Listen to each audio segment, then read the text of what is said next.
Media, your Tuesday night power hour. Live every Tuesday at 8:15 p.m. on Facebook, YouTube, and GVV TV channel 115. Join your host, Garfield Oliver, as he dives deep into the latest inclusion developments, regional affairs, and global issues that matter to you.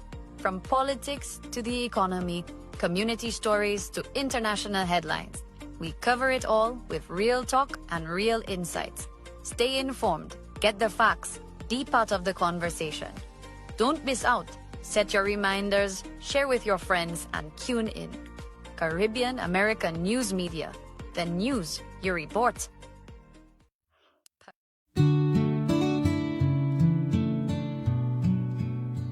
They stream the tears and the cheers so clear. From the church to the pitch, they're always near. Tie the knot or score the goal, my friend.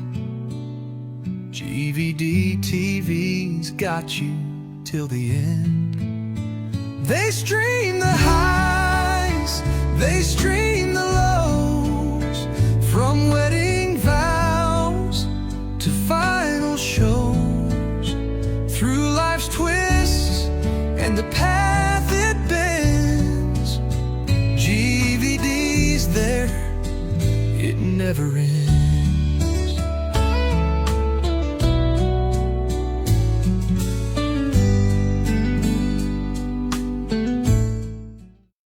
Welcome to the Caribbean American News Media Show, your premier destination for in-depth coverage, engaging discussions, and entertaining segments showcasing the rich tapestry of Caribbean American culture. Join us as we explore a wide range of topics, from current events and community spotlights to arts, music, cuisine, and more. Our show features exclusive interviews with influencers, artists, community leaders, and everyday heroes who are making a difference in the Caribbean American community. Stay informed and inspired with our thought-provoking segments that highlight the diversity, resilience, and creativity within our community. Tune into the Caribbean American News Media Show for a captivating blend of news, entertainment, and storytelling that celebrates the Caribbean American experience. Get ready to discover new perspectives, celebrate successes, and connect with the heartbeat of the Caribbean American community. Don't miss a moment of the action. Stay tuned to Caribbean. At the SLP's Conference of Delegates in Vieux-Fort, Prime Minister Philip J. Pierre made a desperate attempt to rewrite history. You will remember that the United Workers' Party only gave COVID support to NIC contributors. This claim is absolutely false. The truth? In July 2020, under the UWP administration, 5,000 St. Lucians who were non-contributors of NIC received $500 per month for 3 months to help them survive the pandemic. Prime Minister Pierre knows the facts, yet he chose to lie to the nation. Why? To mislead and divide. St. Lucia deserves a leader who values integrity, one who speaks the truth, not one who tries to twist it. Pierre, pardon. We need real leadership, not deception. Well, a special good night to all our viewers here on Caribbean American News Media Platform. It is good to be here with you, my brothers and sisters. Greetings to all. We are live, I believe, on GVD TV, channel 115, that is Flow. And also on our Facebook channel, Caribbean American News Media Platform.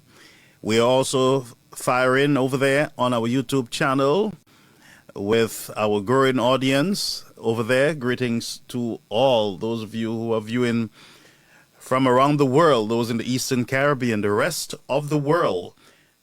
Greetings and greetings to you. Please share the live and tag a friend. Is going to be an interesting program tonight. We don't know where it is going to go, who is going to call, who we're going to be communicating with tonight, but it is going to be a very interesting night.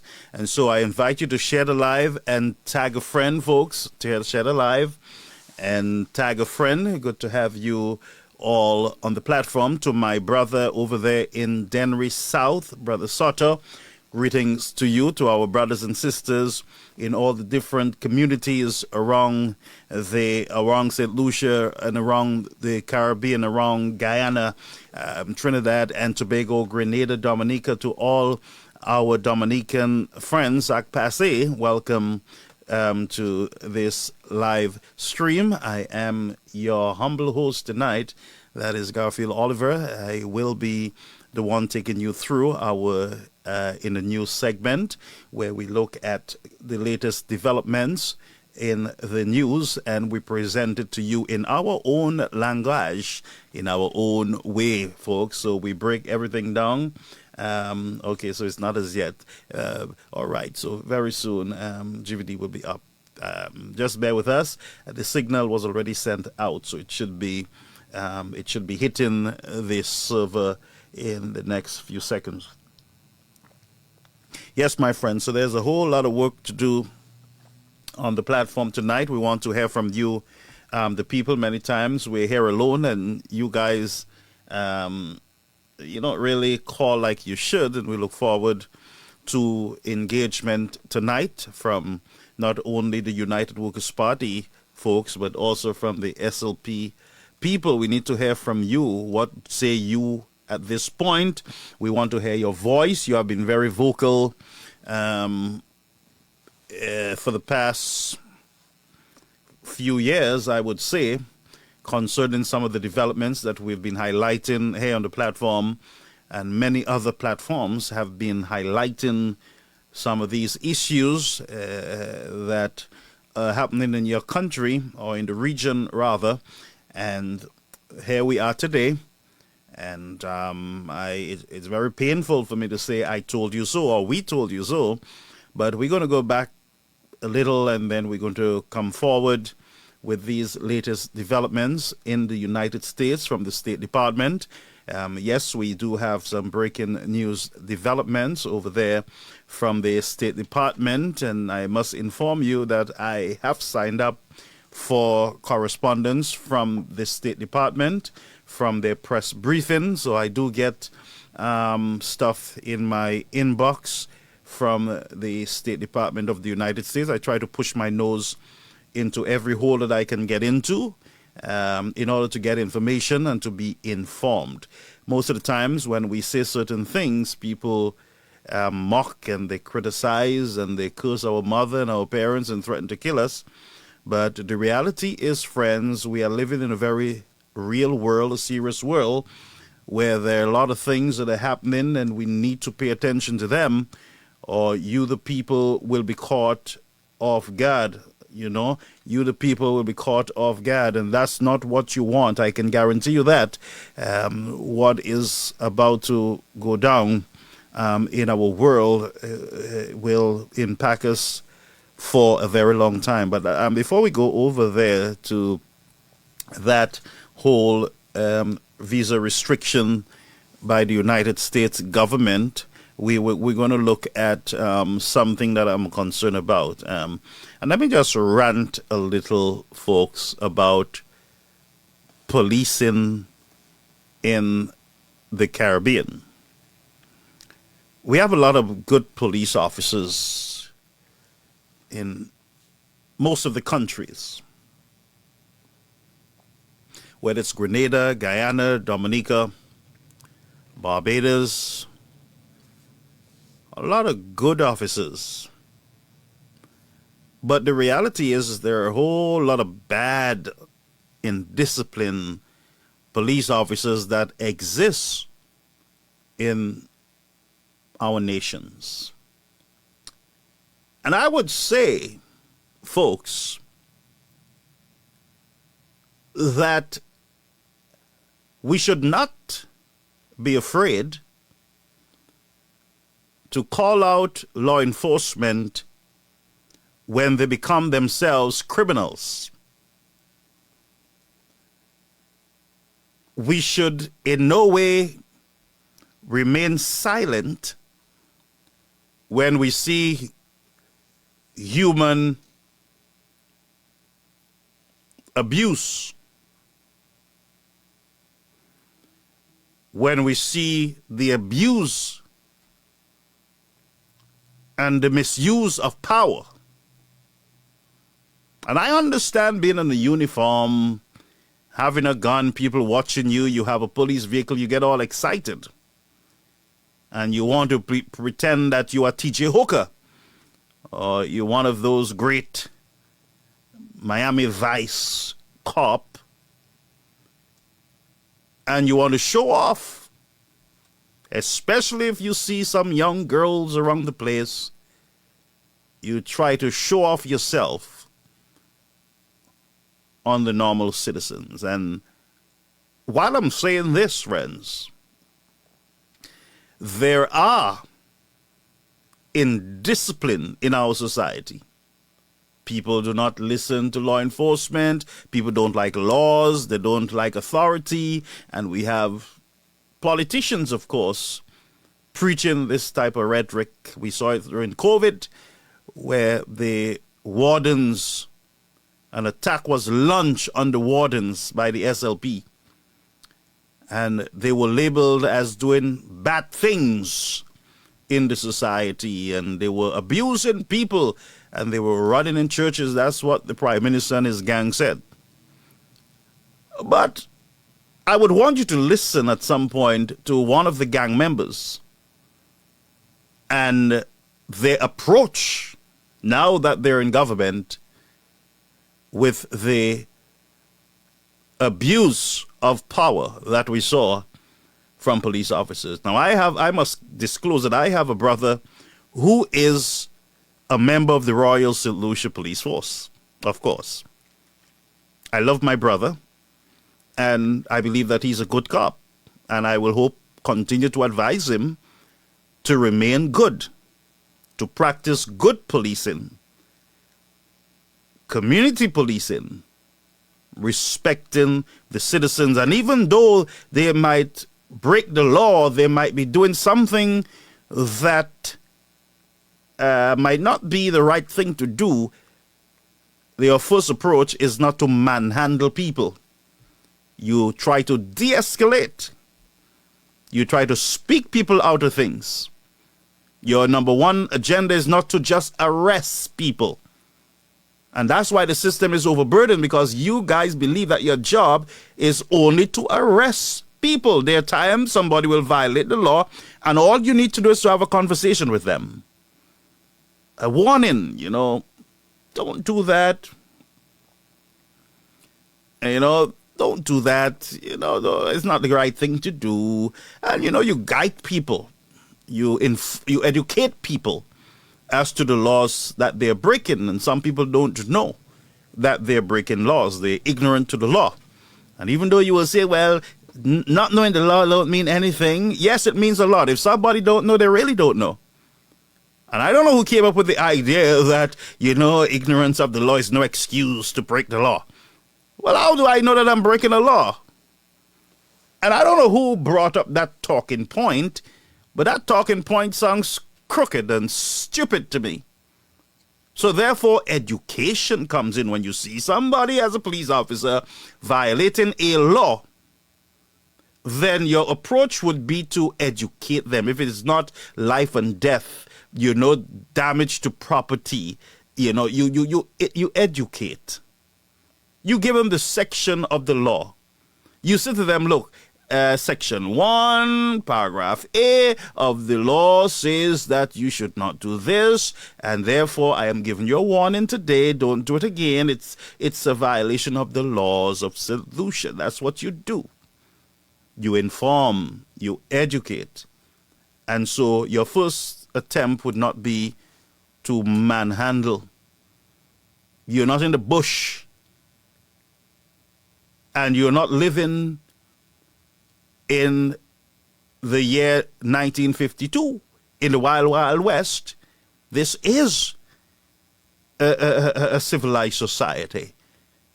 And I will show you what I'm talking about. And then we will go over to our latest development in the CIP world.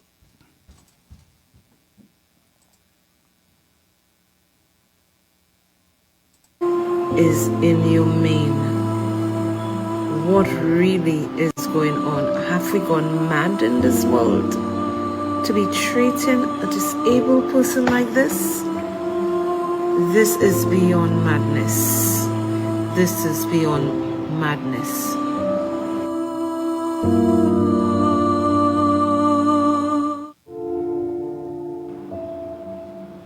Oh my God. What is going on here? It appears that this guy is disabled. To manhandle him like this is inhumane. What really is going on? Have we gone mad in this world to be treating a disabled person like this? This is beyond madness. This is beyond madness. Now, I will tell you, there are no justified reason for what we saw moments ago. There is no way in the world that anyone can justify such behavior from law enforcement.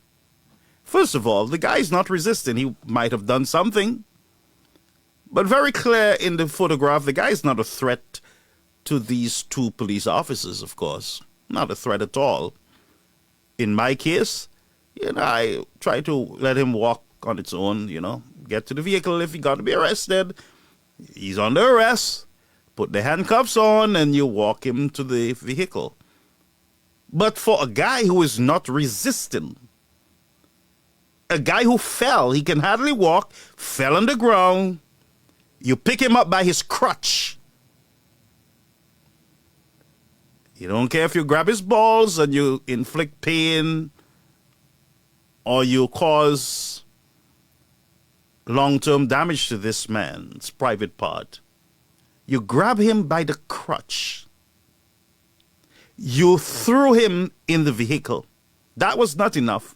You started, it looked like you were throwing punches at him, and he's not resisting. And it was very clear that the guy, his feet, they're hanging out the vehicle. It looked like he was almost lifeless, by the way, hanging out the vehicle. Not a movement from the guy. And you were so angry. And police officers got to realize that, remember this, that when people commit these offenses, sometimes minor offenses, it is not personal. You're enforcing the law. You are enforcing the law. So it's not personal. So it looked like this guy was taking his job personal, and this was abuse of power as far as I'm concerned. And I know people will say to me, well, you don't know what he did. Well, I know what the police did. I know exactly what the police did. What I saw there was police abuse. And I don't care what anyone says. I know what I saw. That is police abuse. Maybe he would have done something really bad down the road. But what I saw from these two police officers, not the one, is unacceptable. And I have to call it out tonight.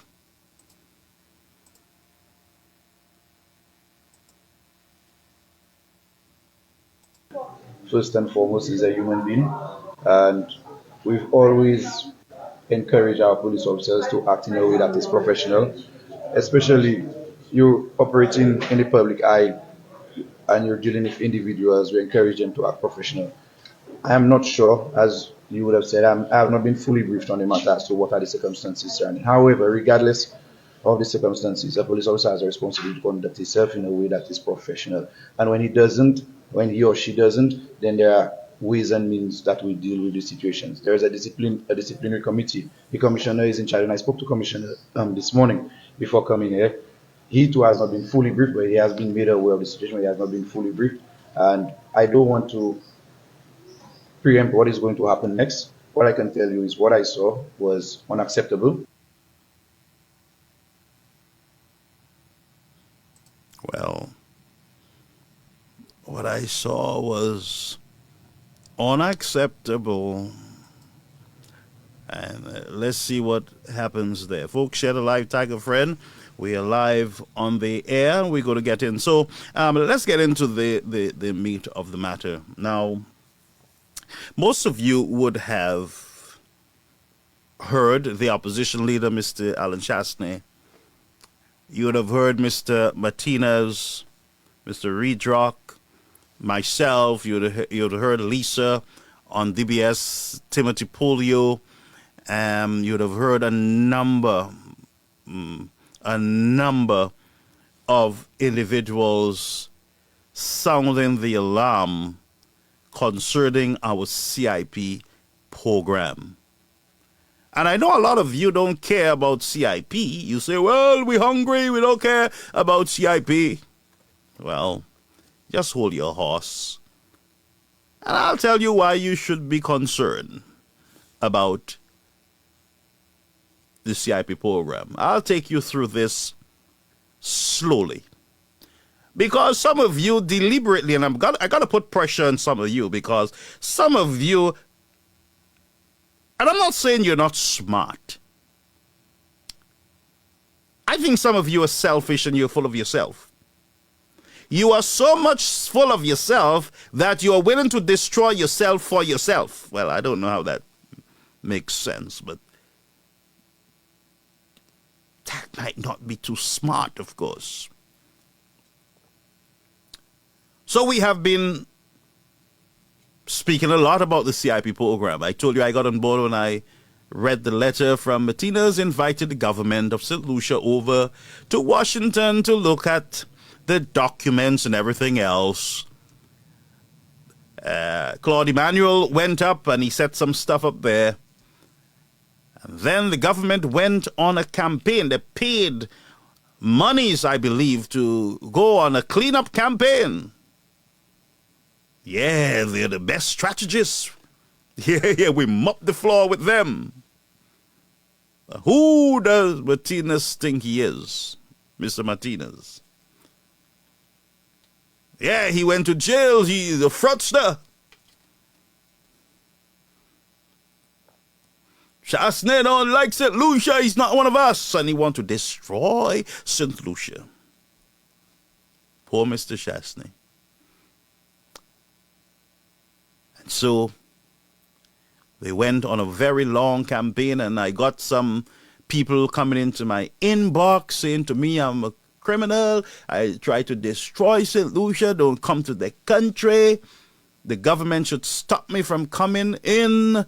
Well, of course, I'm a citizen, yeah, so they should pull a trump on me and stop me from coming into the country because I'm trying to destroy the country.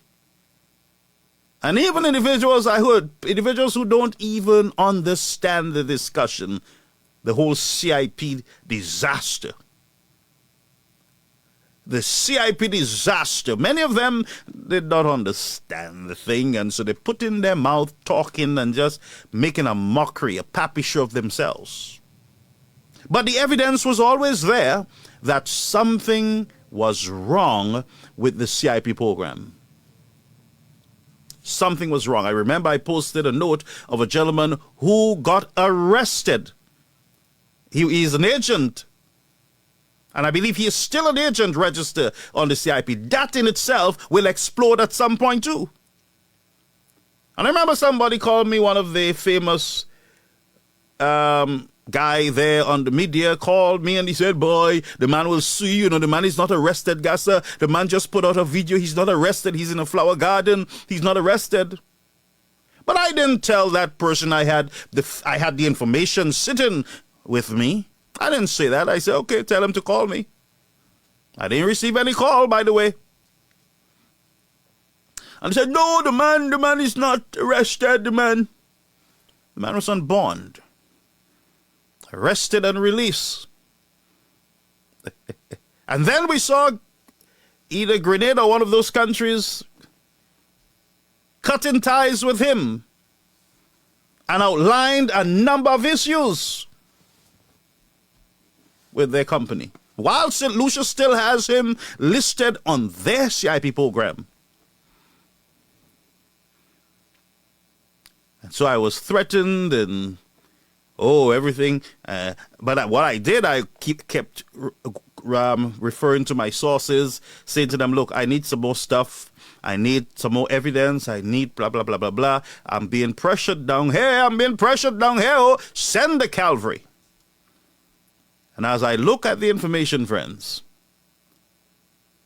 I knew I was in the right place, because I'm not here to lie to anyone or to willfully deceive anyone. That's not my job. First of all, I'm a Christian, and that counts for a lot. It helps to manage and to keep me in check as a human being on this platform. So I'm very wary. I'm very careful with misinformation. When it's brought to my attention, I clean it up quickly. So let's go on quickly to the whole, and I'm going to call some people's name at some point. I'll expose some of these, I would call, destroyers of the country. Because you can only be a destroyer of the country based on those things that you were doing. So none of them were saying, well, let's look at the information. Let us try to figure this out. They found name for all. Well, I got names that I started embracing some of the names. Sounds really nice. Pastor Quem and all the beautiful names that was associated with me. Yes. One even said, well, he stole money from Brinks. He was part of the Brinks robberies, and he stole a lot of money. Of course, it is what it is. He's a bad guy. He's supposed to be a Christian, and he's in politics. And they threw everything at us except the information, the truth, of course. But the truth is a hard thing. You can't do much with truth, You can fight it, you can jump up, you can jump below. Truth still stands stubbornly before your face. And so the whole CIP stuff went on. The RICO lawsuit, Mr. Martinez said, okay, guys, I'm dropping the lawsuit because the fellas pull a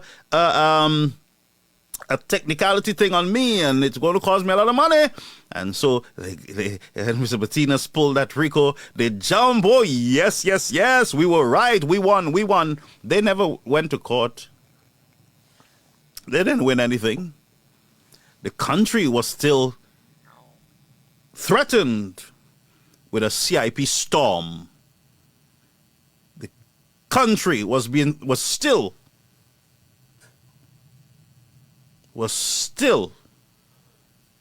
in the path of a major immigration storm, while them boys were saying, well, you see, Martinez wanted to bribe the government and to take money from the government and blah, blah, blah, blah, black sheep. But we know what was happening, of course, because we saw what was happening. We were informed, we were told. Mr. Martinez was there all along, all through the process, telling you, St. Lucians, that you are the ones that's going to suffer. And he kept saying it to you guys. And he said, pay attention, folks. And you know what was concerning to me when Mr. Martinez said, okay, I'm done talking to you guys. You guys will have to deal with the United States. I remember he said that. He said, you guys will have to face the United States of America. You will have to deal with the State Department. Sadly, many did not realize that Mr. Trump, the President of the United States, would have been elected. Trump would have been elected as the president, and Trump would have come into government with a radical cleanup campaign for immigration.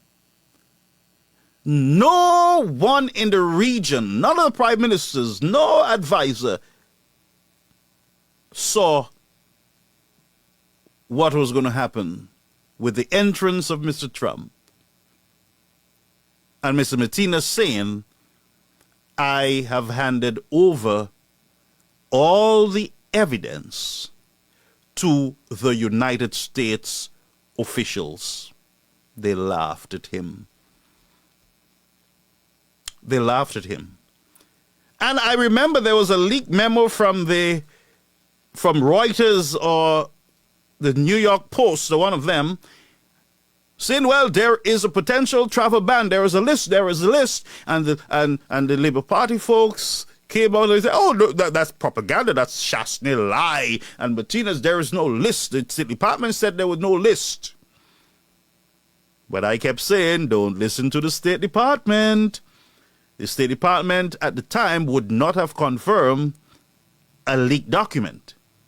They would not have taken ownership of that leaked document. And that's just how the real world functions. It don't function like how you operate down there in your country. So they said, yeah, nothing, look at that. And so they had this break.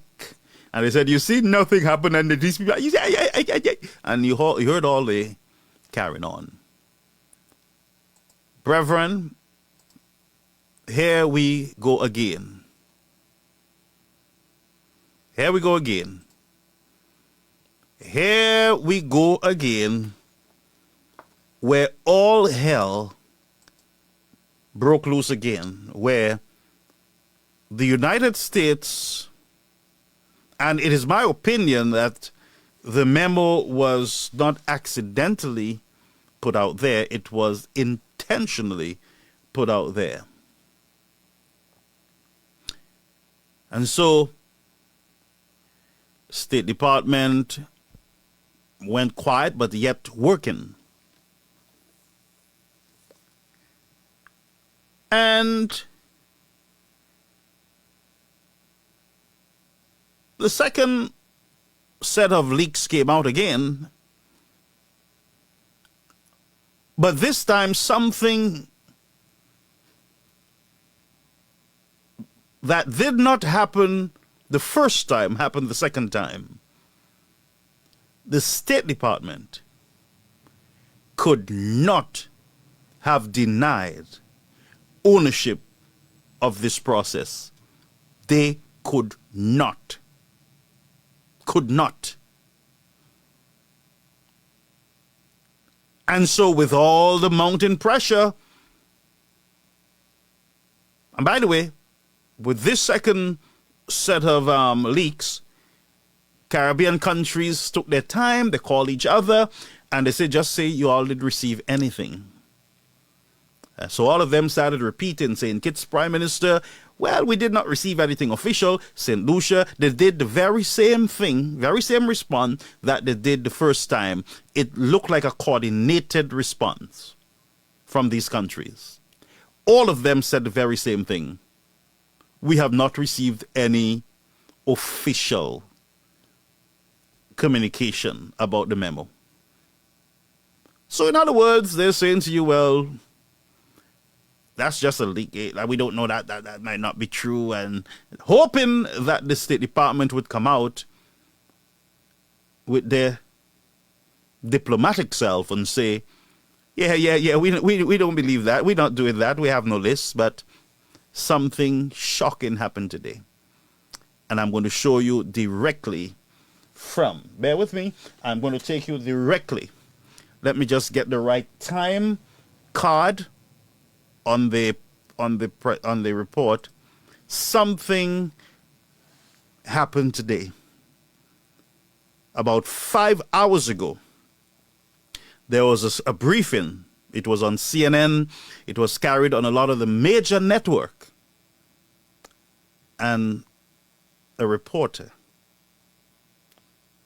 asks the all-important question concerning the 36 countries that was added to a potential restriction of visas. Let's go over to the State Department. Whether or not the State Department cares, every day there's a demonstration. And when we think about the State Department, it's people. It's people who've committed their lives to a diplomatic life, to a life of foreign service, to a political life, to try to make the difference for the world. So we see that manifesting here. And as we also know with today's events and today's conversations, there's a reason why we need people like President Trump and the American commitment to peace abroad. All right? Yes, okay. Yeah, it's been reported over the weekend that the Secretary of State Secretary, actually the President, Yes. would expand the travel ban to 36 other countries. A lot of them, from what I understand, are in Africa. There's already 19 countries that are affected by the travel ban to a different extent. Can you share any details, elements you have on this plan? I can speak a little bit about it, not into the detail of what about the decision making or the process in that regard, but we are, of course, committed to protecting our nation's citizens by upholding the highest standards of national security and public safety through our visa process, in particular, as laid out in President Trump's Executive Order 14161. Protecting the United States from foreign terrorists and other national security and public safety threats, the visa adjudication process has got to ensure that U.S.-bound foreign travelers do not pose a threat to the national security and public safety of the United States. That is, I think, a very low bar, and is a bar that every nation should be able to adopt. To protect the national security and national interests of the United States and its people, the Department of State and other U.S. government agencies assess other countries' security capabilities, information sharing, and identity management practices, exploitation of the U.S. visa system, such as overstay rates, and failure to facilitate the repatriation of their removable nationals. So, noting where a country, perhaps as you did, is located, the geoposition, the actual location of a country, is not a factor, or what continent that country is on. These are about very specific aspects about whether or not the United States feels it can trust the information we rely on those countries for to determine whether or not they'll get a visa. We don't, we rely on the vetting and the presentation of information from other nations in order to say, yes, you can, or you can't come. In this particular instance, I think that it's clear as we're looking at providing a period of time, countries being told if they don't get to that point where we can trust them, then they've got to change the system, update it, do whatever they need to do to convince us that we can trust the process and the information they have. So that is the goal of this. The Secretary will have the discretion to determine whether or not someone is on that list. As we then also continuously vet the nature of what's happening within these conversations. And the goal is so that we can all move forward, so that people can come to the country. And that's our goal. All right. Yes, sir. Yeah, but I don't know why you're so far in the back, Michelle, but sorry. With NPR, yes. Yes. Just following up on that, there was a deadline given for these 36 countries tomorrow to come up with their action plan. I wonder if you've heard back. No, from any of them yet? That's incorrect. I can just tell you that that's not correct. The fact is that they will have a considerable amount of time to rectify whatever the situation is that the State Department is determined is affecting the nature of our trust in how we issue a visa. All right? Yes, and we'll take... Yes, sir, with the beard there. All right, so there's a lot for us to unpack. I will call a professional later on so that we can have a conversation. I would like to hear from some of you, of course, your thoughts on this matter. So one, we know the whole discussion on a Wednesday deadline for the first set of correction that is false. Based on this one, I would believe her that it is false. There is no Wednesday tomorrow deadline for any full set of correction. That one we can clearly say here on support on the platform. However, there's a number of other areas that the secretary, the press secretary, spoke about when it comes to the list that is there. So we confirm that there is a list. 2, St. Lucia is on the list. I'm going to say it again. There is a list of countries, over 36 countries, that the United States, the State Department, that they're looking at. St. Lucia Also, St. Kitts and Nevis and Dominica are officially on this list, and nobody can spin it. Right now, their spinning days are over. No more spinning. No more malmening the cervelle of the citizens of the country, because there's a whole lot of not the normal press that are out there. And information flies so quickly around the world now. No way this can be spinned by any government in the region. And we're not here rejoicing. But one thing I can say to you, you were warned. You, as far as I'm concerned, you are a reckless government. You are reckless, you are petty, and you have jeopardized, you have placed the citizens of your country in a very bad situation. All you had to do was to inform your citizens. Inform them, speak to them, let them know exactly what you're doing, what is happening. Get the CIP reports out. Be transparent, be clear in what you're doing. You went around mocking, acting like little children, like little children, giving mapwe there and mapwe with your bigotry and your racism, and you double down on the nastiness instead of working, instead of dealing with some of these concerns, some of these concerns that was highlighted to you. This you know long time ago. You knew about this last year. You knew that your names didn't have to be on no watch list. Basically, the secretary is saying we don't trust these countries. We don't trust the information that they're giving us. They're telling us they're doing due diligence, but that's not what that's not the information that we have. This is what the State Department is saying in other words. How can you spin this? And by the way, if you have a brain, use that brain. Tie tout se cab weba di the brain no. Anu discuss, anu parler, anu cause. I want to hear from you, friends. Let us talk. Let us be real. Let us be open. This government has been careless and reckless, and that's just the truth. And there are many other Caribbean islands who have been reckless when it comes to CIP program and the security of these programs. And so they took a lot of stuff for granted. And right now they're hiding, whispering, we don't know nothing. We have not been told nothing. You have embassies in the United States, all around the United States. You're paying taxpayers' money and you still don't know. None of these diplomats in Washington have any connection in Washington. You're telling me that documents concerning CIP was handed over to the United States government, and you as an embassy, you are not aware? Who is the representative in Washington for St. Lucia? That's the question. What are they doing there? What are they doing in New York? What are they being paid for?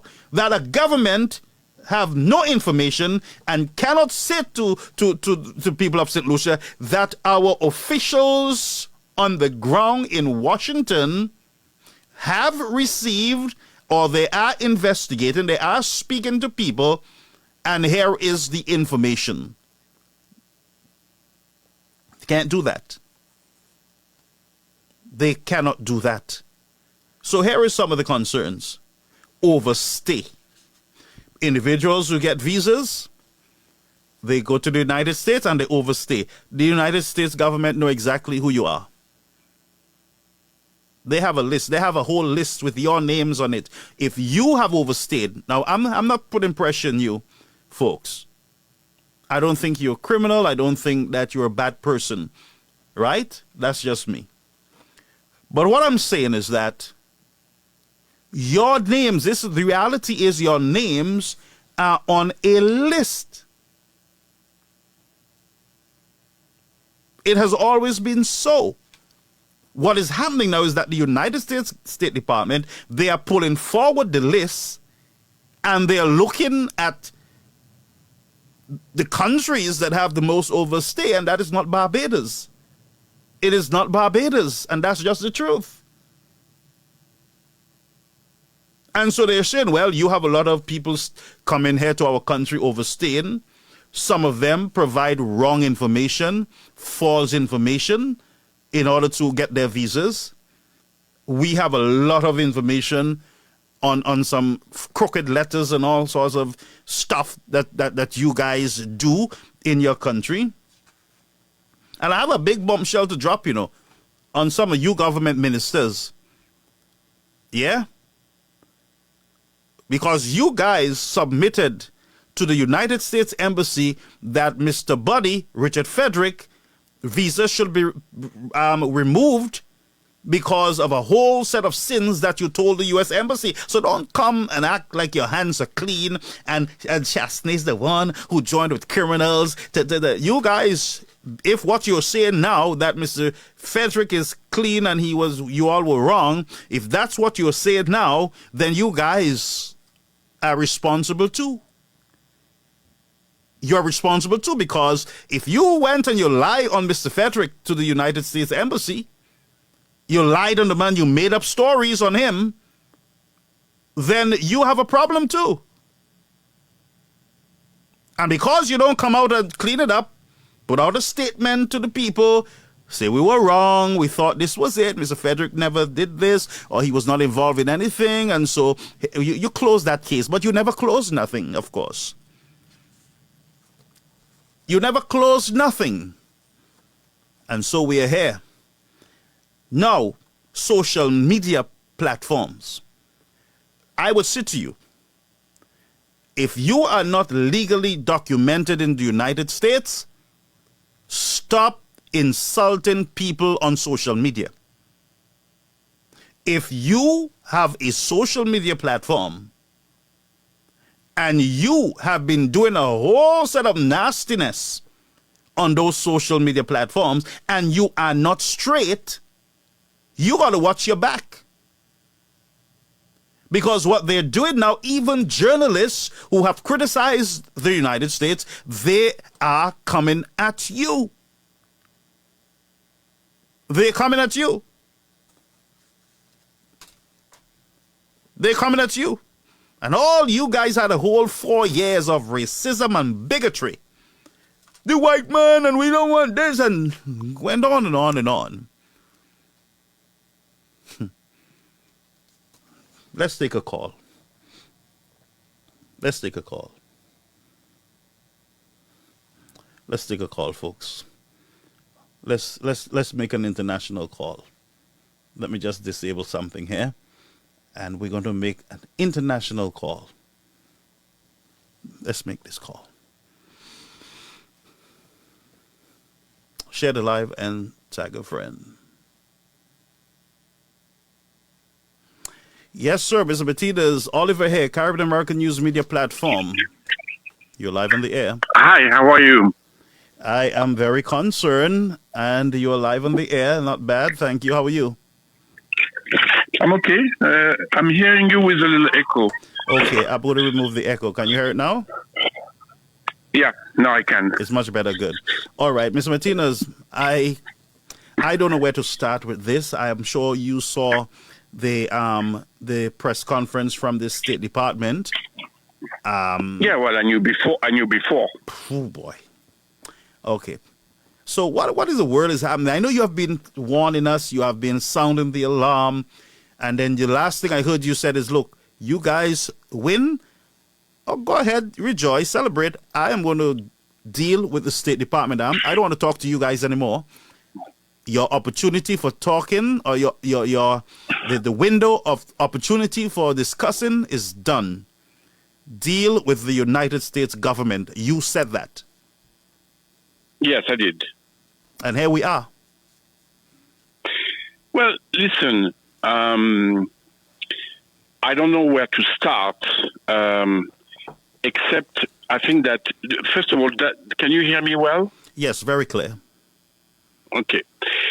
A year ago, I've explained to the people of your country that the management team of your CIP program was out of control and was hiding things to the people of the country, right? I leaked the contract with Caribbean Galaxy, which now everybody can read them. If you remember, Ernest Hiller denied this. And then I leaked the contract showing that he has given Caribbean Galaxy the contract to sell 50,000 passports. Yep. Okay. Now, I told them to come to the U.S. because we have their bank accounts. We know how many millions ministers have received from this, right? We knew about the fraud. I've explained it, okay? Yep. How many billions have been defrauded of the citizenship program in the Caribbean, right? Now, what did I get in return? The SLP operative and the other Labour Party operative in other countries, they made a bunch of attacks on me on social media. We kept all those attacks. We took photo of the social media and the so-called reporter operative that they have, right? Yeah. And what I did last year, well, first of all, as you know, I am cooperating, and I filed a whistleblower complaint with the Department of Justice and FinCEN in 2024. I have been always very direct about what I was doing and what these people have done. How do you think that your country and St. Kitts and Nevis and Dominica end up on a list with countries like Afghanistan, Sudan, Yemen? I mean, you guys are a beautiful touristical island. And suddenly, you end up on the list with countries that have a bunch of terrorists. Yeah. Now, is it because the people of St. Lucia are a bunch of money launderers and terrorists? Of course not. But your government has sold 50,000 passports to some people, and some people that are really, really bad. And on top of that, they sold it to a fraud that went to U.S. Bank. So instead of them, so that's the problem. They have created a national threat to the United States. Now, I know that for a year now. I know that because we have investigated them and because we had all the evidence. So, but they kept saying, oh no, we have no problem. America is our friend.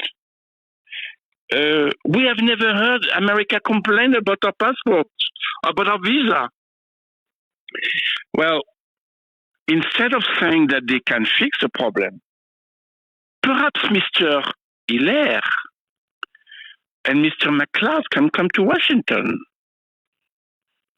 I have some bank account I'd like to show them. This is a real problem. I warned you, and now we're monitoring every social media. Everybody that is part of that conspiracy, that are the hacks, the people that make video, we are hunting everybody.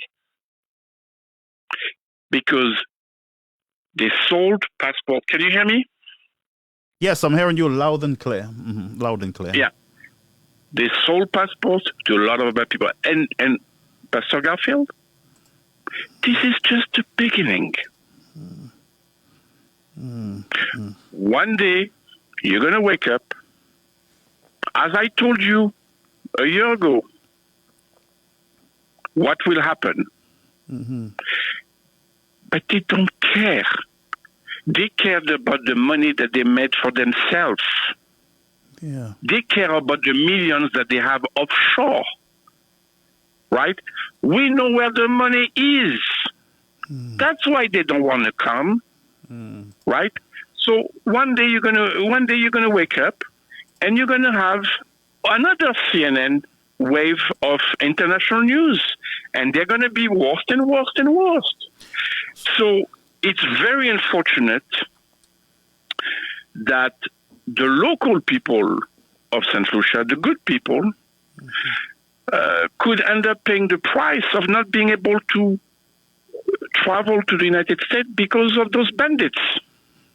Yep. Right? Yep.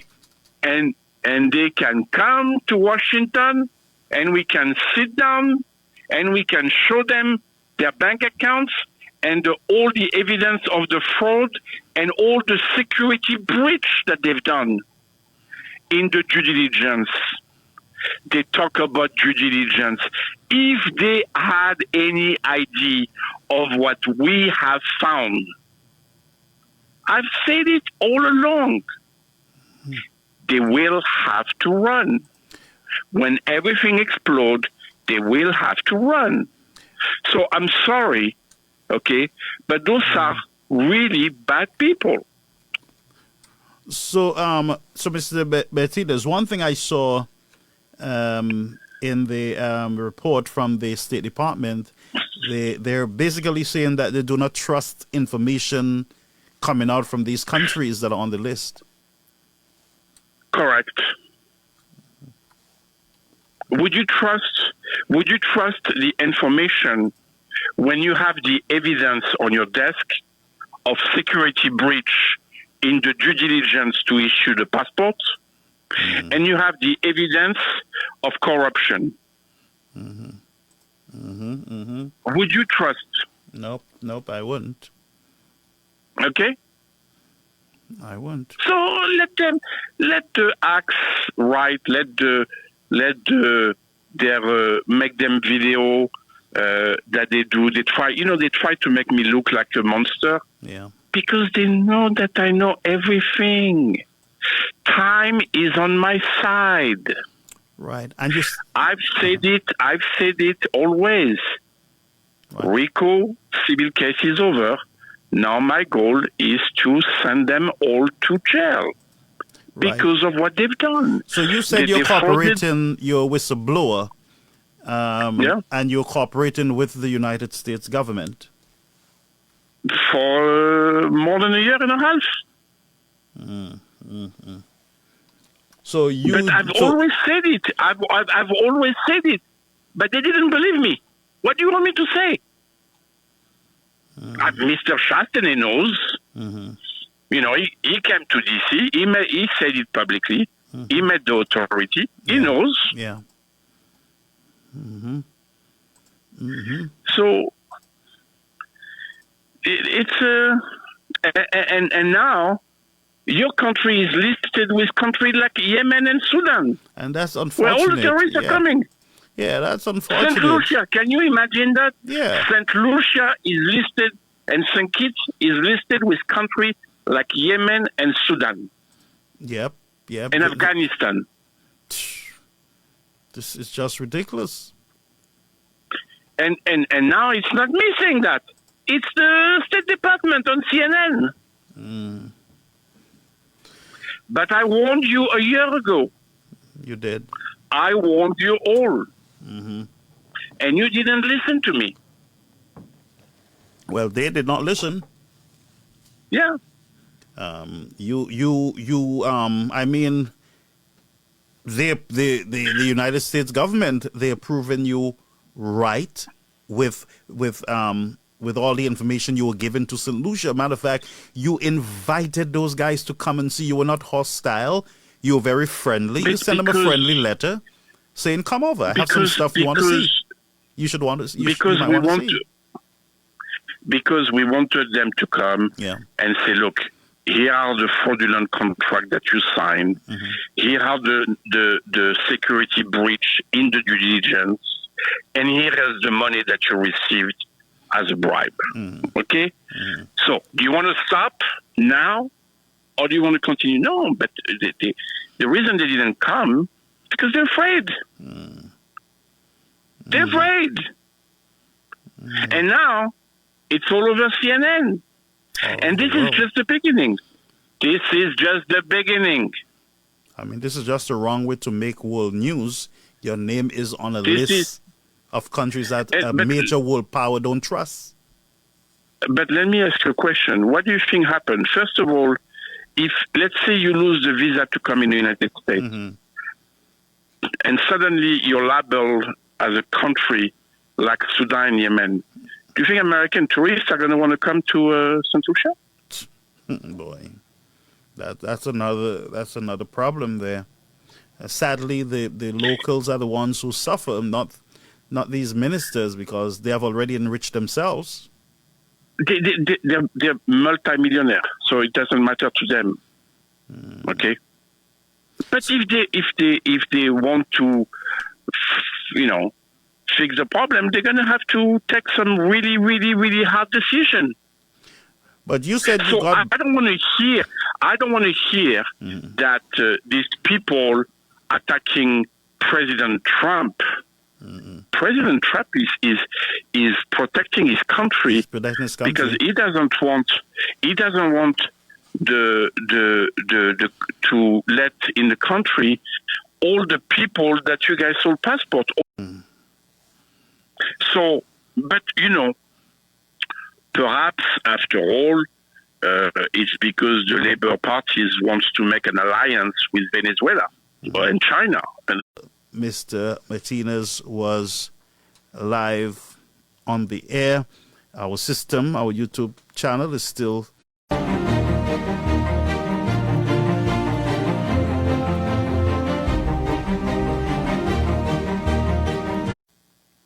Yes, we have a system jam.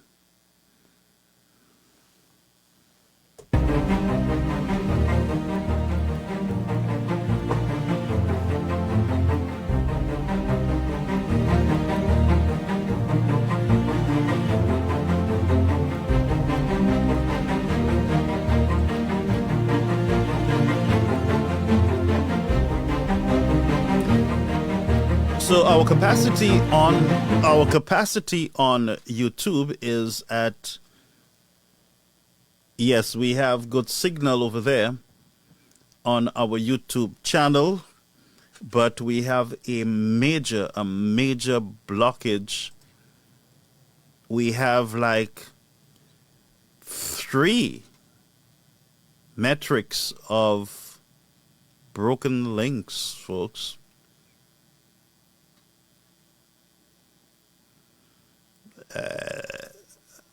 Yeah, so it is recovering. We're at 6.8. We just dropped from 5.5 Mbp. So just bear with us, folks.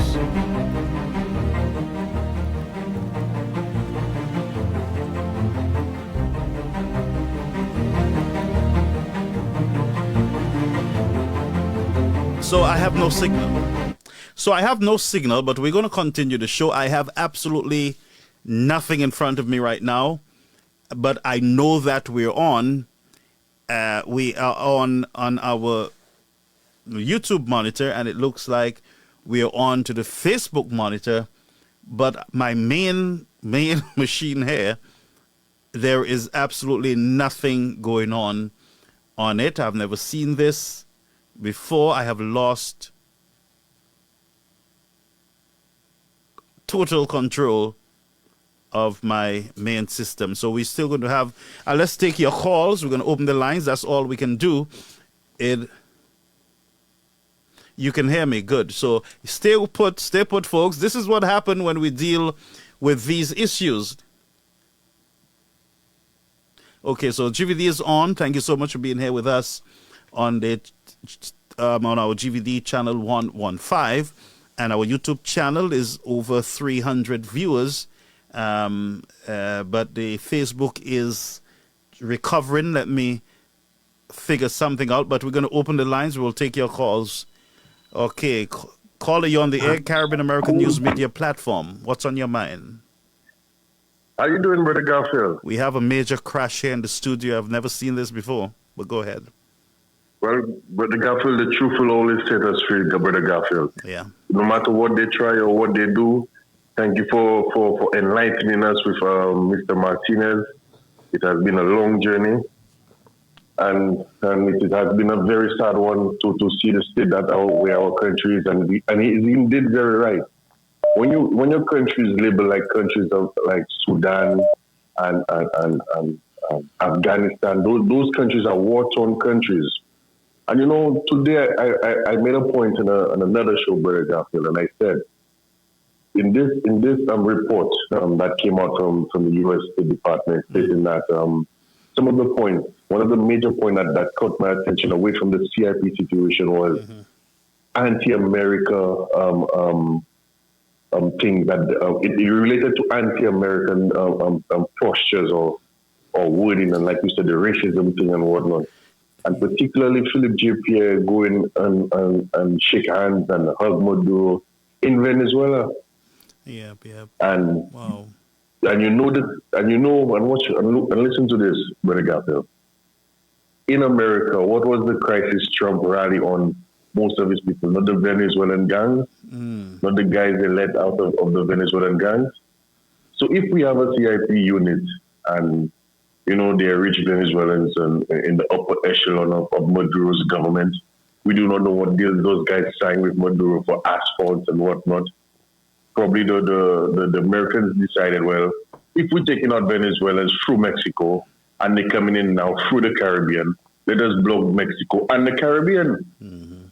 So one of those things that really struck me was the anti-American thing. And my another point where what I said was, when we have people like Richard Frederick going on his talk show and blasting Alan Shastin, the white man, get those white people out of our country, never outsiders. And Kenny Anthony used to, that was Kenny Anthony starting, but we're talking about modern day. And Ernest Hillary reinforcing it when you talk about the GPH and the United Workers' Party and the slavery thing and you know, what's his name? Philip J. Pierre, the king of disrespecting the white man and those different things. And the Americans are saying, but look, we are the biggest contributors to your economy when it comes to tourism, when it comes to import, export. Everything depends on American barrels, American peanut butter, American everything. Because most of our families live mainly in America than in Canada. Canada is maybe another big one in England. But most of our investments are coming from America. So my thing is right now, my brother, I have been calling for this from the day one. We must stick to the streets, my brother. This is not a game anymore. How long? Okay, CIP came about. We ended up, we were told we lost billions of dollars missing in China. Nothing happened for that. Nothing happened for that. You know, the hospital situation came about. We figuring out Dale Elliott could just touch the ceiling. Nothing came out of that. We set the ceiling of our post for GPH for 40 years. Nothing came out of that. The ceiling of our airport with a PPP agreement with the same white men. Nothing came out of that. Understand? The horrific crime situation in our country. Nothing came out of that. You know, we had the red line when we said Alan Shastin said that the assistant police commissioner with the sexual allegations and the entire United Workers Women's Arm stand up in a row with those 6 women. Where are those 6 women today? Is it not the same police officers still in a high rank in command at the police force? Nothing came out of that. You understand? And my point is, my brother, it's not that we are not capable, because the truckers showed us we are capable. The people in Roseau showed us we are capable. But it is time now for the opposition to stop talking like a dog without teeth and start action like the opposition they're supposed to be. Because My brother, we have lost our patrimony, you know. We have lost the most important thing that that recognizes us, which is our identity. Our passport is like, you know, it have leverage. That's why people used to want to buy our passport, my brother.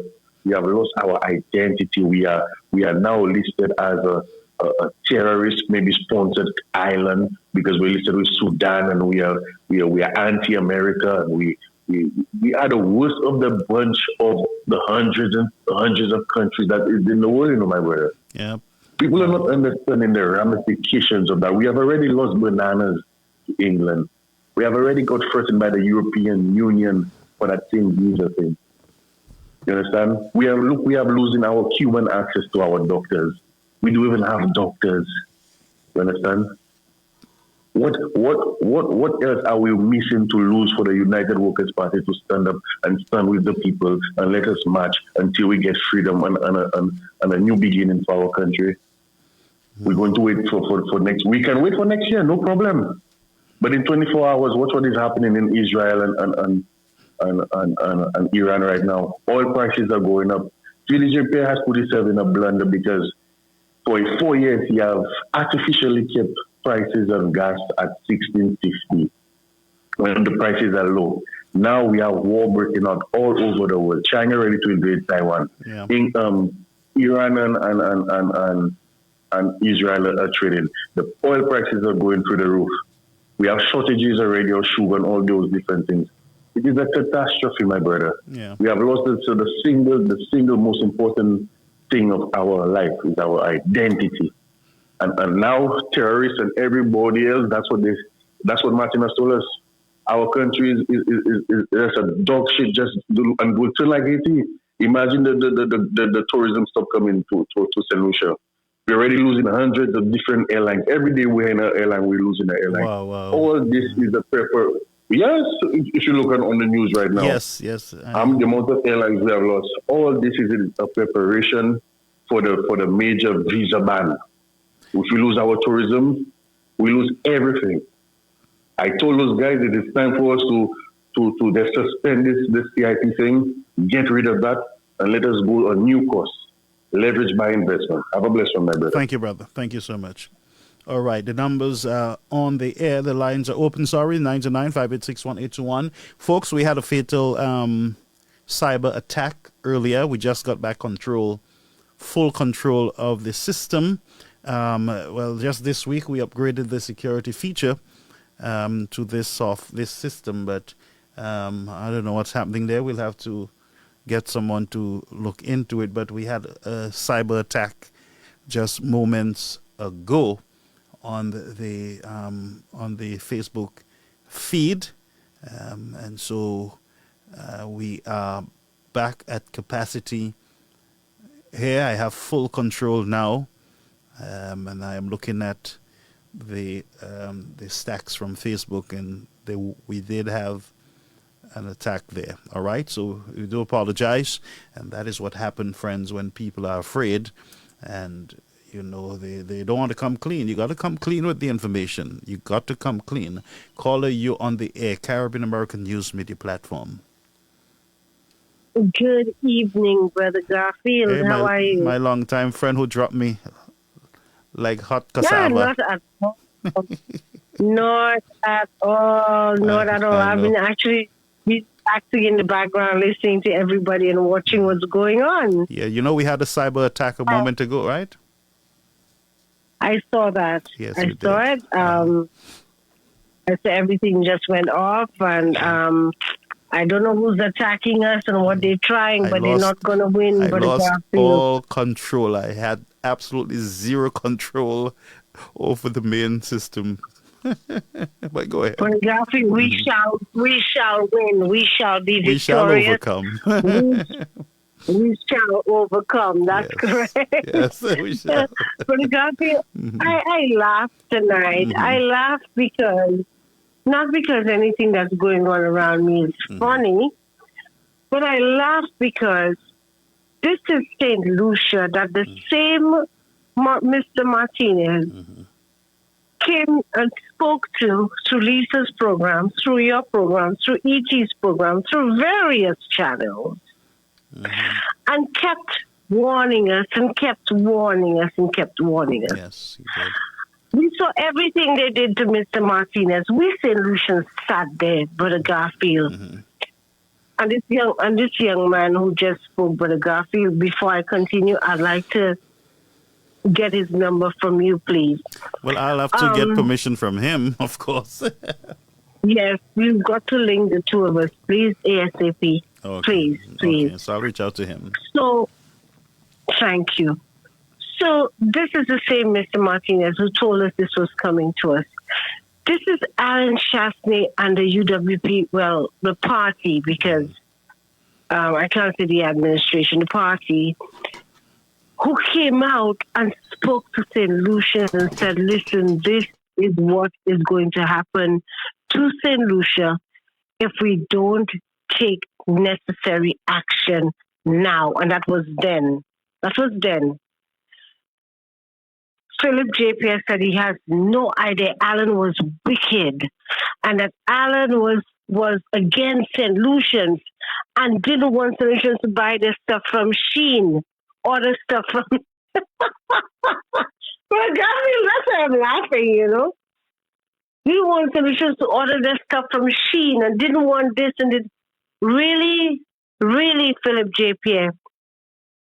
Today, this is happening.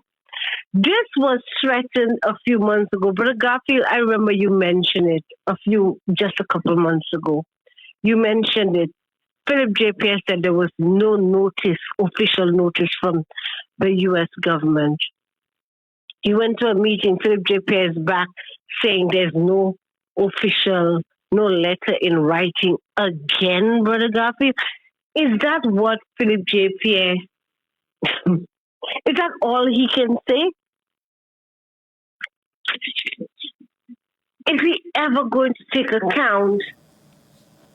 Is he ever going to take accountability now? I'm going to use two words. But remember, he just got back from the United States, the State Department, he and some of the regional leaders, and he's coming back to act like nothing is going on. There is no concern about the country and that they have a beautiful relationship.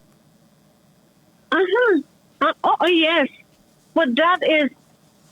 Let me go back. Let me go back to 2021. 2021.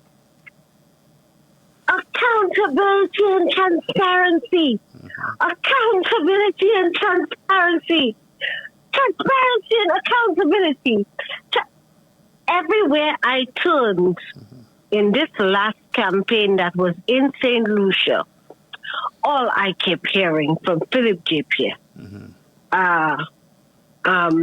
his deputy Onesile, Richard Cedric, Sean, every single one of them, Emma, everything we heard from this so-called general and his comrades was accountability and transparency. I asked tonight, and I asked this directly to the Prime Minister of St. Lucia, Philip Joseph Pierre. Where is the accountability and where is the transparency? And I ask again of this government of St. Lucia, where is the accountability and where is the transparency on everything that you have done in St. Lucia so far to bring us down to the dumps, to the pit? Where is it? We are demanding. And Brother Garfield, this is not even a joker. We are demanding accountability and transparency, just as he preached when he was in the campaign mode before the last general election in 2021. We're demanding that same accountability and transparency from Philip J. Pierre and his goons. And I say goons. And I say goons because we in St. Lucia are at a place and we don't know. We do not know where we at. We're not in a good place. We don't even know where we're at. We have no idea what's going on with any projects.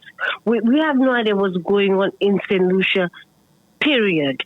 There has been no accountability, no transparency from Philip J. Pierre and his government. And we are demanding that he does it. Or else, young man who just spoke prior to me, let us take to the streets. And let us take to the streets immediately. Mm-hmm. Immediately. Let us stop a few things from happening in St. Lucia. Let us wake up that so-called government and tell them we've had enough and it can be given an extra year to carry on destroying St. Lucia and the lives of St. Lucians. Let us wake and shake up our government. It is time. And it is time for us to change this government and bring the United Workers' Party and Alan Shastney back into governance to continue the work, though it's going to be very difficult to undo a lot of it, all of what the Labour Party has done, all the bad things. However, we saw where we were going under the last administration. We saw St. Lucia going in a direction that had never gone before. We saw a lot of development. We saw jobs created. We got tax breaks. Yes, we did. We saw we were paying less for fuel. Our bills were cheaper. Life was much better under the Alan Shastney and the UWP administration. And once and for all, we need to bring them back for the Garfield. Let me ask you, what is the feeling on the ground? What is going on the ground in St. Lucia right now? What is the feel? On the ground, what I've noticed, and I'm thankful for that, is that strangers are actually speaking to me in the supermarket, especially in the supermarket. Well, people I've never spoken to, we said hi to, but we're speaking about the prices. We're speaking about CIP. We're speaking about the ports. We're speaking about the shelves being empty in the supermarket and not knowing when the goods are going to come in. This is beginning to happen, by the way, because I think things are stuck in containers on our port. But the Prime Minister announced that he's going to remove the 12% VAT on majority of food items. On zero-rated items, you saying? I think it's zero-rated. Is the Prime Minister... But who is he fooling? How are you moving VAT on zero-rated items? If they're zero-rated, what does that mean? Explain to us. Explain. You got to educate us, because I wish I could get one of them to explain for the people. That means there's no VAT. If an item is zero-rated, that means there's no VAT. So maybe it's not the zero-rated items. But this is what he's saying. That's what he's saying? This is what that's what the Prime Minister is saying. So who is the Prime Minister fooling? I am betting my bottom dollar that no price on any shelf in any supermarket is going to change. You don't believe that? But Garfield, Philip J. Pierre is pulling another hoax on St. Lucians, another hoax. But Garfield, this is a Philip J. Pierre who said that when fuel was $13.65 or 75 cents or 95 cents under the Alan Shastney cap. This is the same Philip J. Pierre who came out marching and said fuel was too high, and the price of a barrel of fuel was higher on the world market than it has been for the last 4 years under his reign. And he had us pay $17.95 per gallon of fuel. Now he went down to $16.50, and he declared recently that he's going down to $16. It doesn't feel like $16 to me. If it has changed, I've not even checked. I am so frustrated with all of this. I am tired. Has Philip JP answered one question we have asked him? Well, he had a press conference. He had a press conference sometime yesterday, I believe, and I was very much concerned about the Prime Minister. Most of the questions and most of his answers were about the opposition. The opposition, them, the opposition. And I got a bit tired of it at some point. That's why I didn't play it tonight, because it was all about the opposition. The opposition want the country to sink and want to sink the country. And every question, there is a journalist that, I don't know who that journalist is. That journalist asked a question, a female. Her question to the Prime Minister was, the United Workers' Party, the opposition, is putting out a lot of death threat out there. How do you feel about that? And then he says, no weapon formed against me. I don't know who that reporter is, and I don't know which world she's living in, but I can send her a majority of the death threats and messages of insults that I have received from SLP supporters and the surrogates. So when she painted the picture as a reporter in a small country like that, as though the opposition want to there's death threats and all kind of story in the United Workers' Party camp, I think the party need to find out who that press woman is and let her account, let her answer the questions, let her bring forth the evidence that the United Workers' Party is threatening the government of St. Lucia to destroy them. It's very sad, very sad, very sad. Go ahead, caller.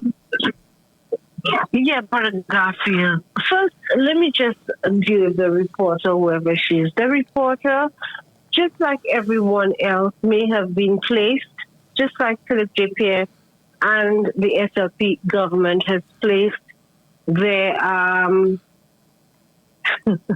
their stooges to head every organization in St. Lucia. Every single organization, they have placed one of their pundits there to roll out whatever they choose to do. They want to ensure roll out.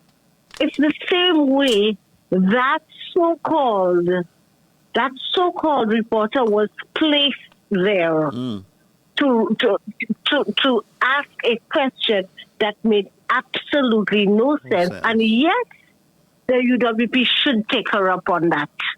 They should, because the SLP has taken many reporters to task in the past when certain statements were made. So it's time for UWP to start taking them to task as well.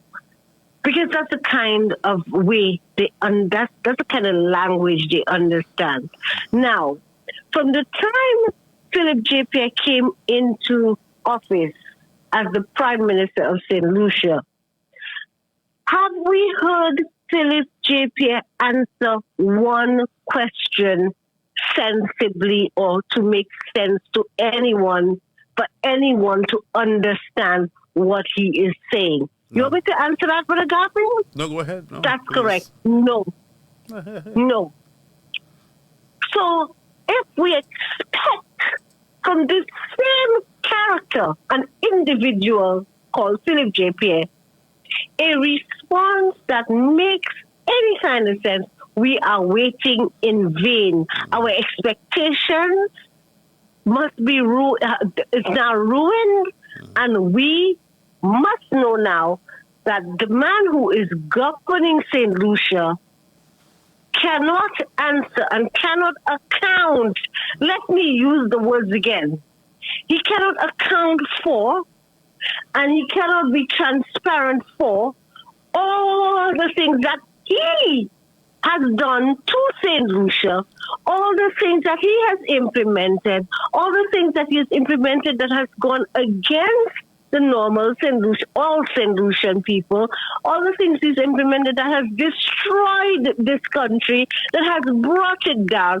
He has not taken responsibility for not one of these things. Yeah, my folks are saying they want to call in, so you know it looks like they want to Let them engage. call in. That's right, but thank you Let so them much. call We in miss your because I have voice, though. enjoyed listening. We I've miss your voice. enjoyed listening to them for the past few months. And Brother Garfield, I'm telling St. Lucians, time to take to the street. Okay. Thank you, Brother Garfield. Thank Good you night. so much for the Good night. contribution. Folks, the lines are open. We're going to open the lines, 929-586-1821. I am awaiting your calls, all right? Okay, so for those of you who wanted to call in, you can call now. The lines are has been officially open for a while. I want to hear from you folks. 929-586-1821. All right, 929-586-1821. All right.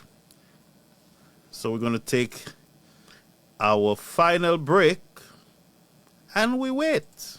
We wait, folks. We wait. We will wait and murmur not. But we'll be right back.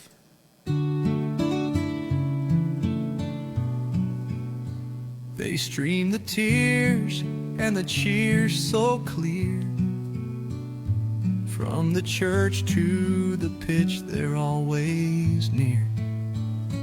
Tie the knot or score the goal, my friend.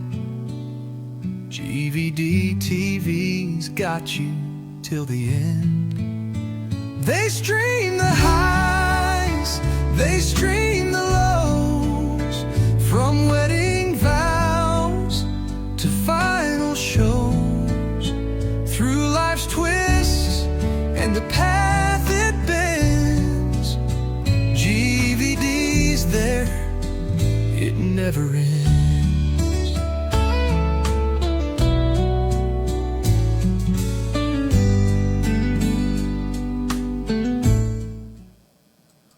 All right, and we are back with our final leg of the program. All right, so my friends who wanted to call in, the lines are clear now. The lines are open now, friends. Again, I want to thank you for folks for being here with us. I want to thank you for. Okay, so we have a call coming in. Caller, you on the air, Caribbean American News Media Platform. Hey, good evening, Pastor Garfield. Yes, sir. How are you? Talk to me.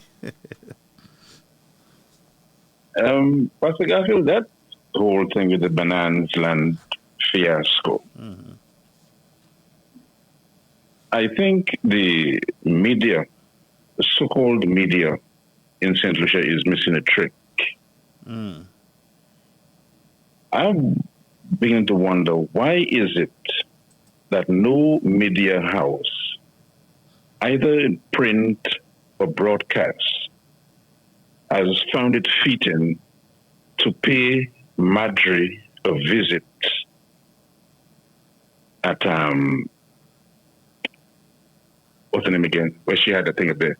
Who's that, Madge? At Cabot. Cabot, yeah. Mm. Because you see, the situation that Marjorie was in, and the situation at which the Bananas Land people are, somebody should actually go to Marjorie to find out Marjorie's opinion as to what is happening to the people at Bananas. Yeah. Now, if we had a properly functioning media, that is the first thing that they would do. Yeah. Because the two are linked. They are. Because you have double standards being applied.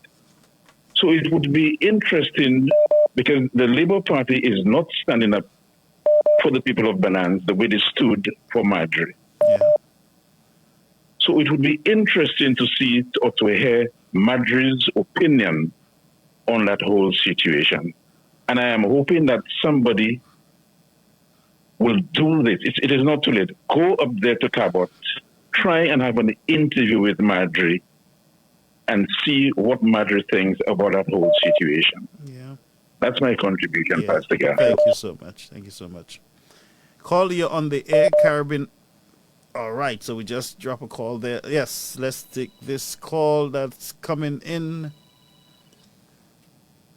Call you on the air, Caribbean American News Media platform. Garfield. Hey, young man, go ahead. You're on the air. Okay, good evening. Just wanted to ask a question. And it's for St. Lucians who have recently gone to Barbados to get a visa. How many of them were approved? How many of them got their visa? That's a question I want to ask St. Lucians who went to Barbados recently. Because I'm understanding a lot of persons have not gotten their visas when they went to apply for it over in Barbados. Oh, wow. A ratio of about 98%.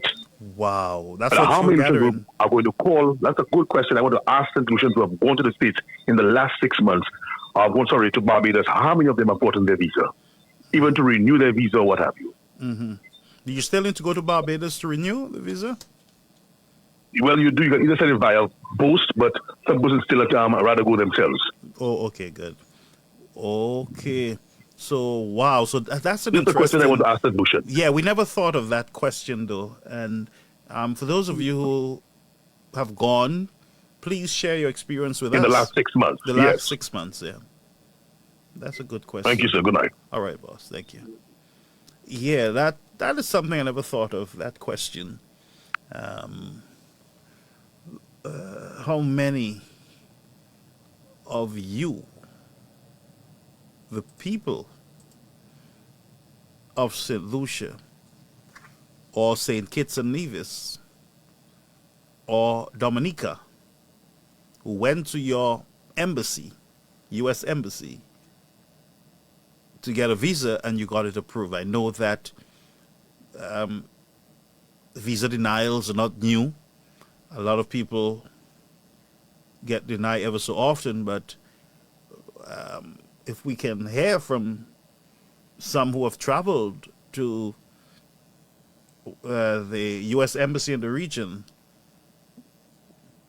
then it will be a good thing in the past 6 months. But let's keep the lines open for the next 5 minutes and we'll get off the air. 929-586-1821. That's 929. And this WhatsApp we're dealing with, 929-586-1821. So whatever part of the world you are, you can communicate with us through that platform. And by the way, Mr.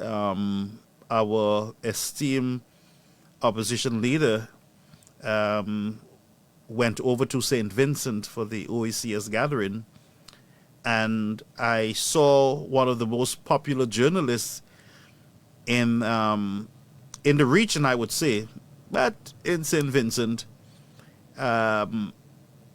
he made a very positive statement concerning Mr. Alan Chastney's contribution to that gathering, and he said that it was one of the best among all the leaders there. And he's a very balanced journalist, Kenton Chance of Eyewitness News in St. Vincent SVG.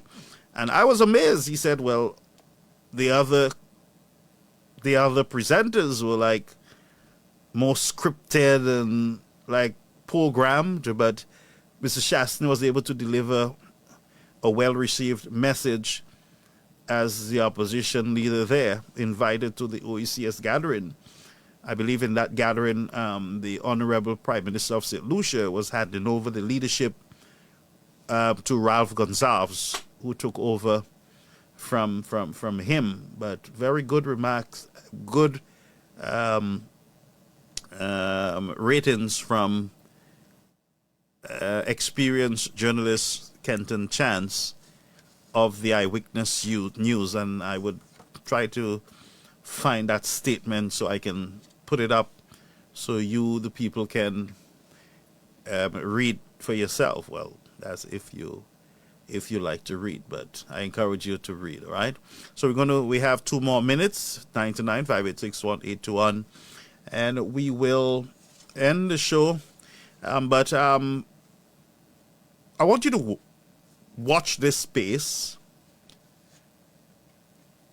concerning the whole visa problem that the region is about to experience. Based on what I'm gathering, is that there is going to be something bigger that is going to be coming on stream, and sadly, the name of St. Lucia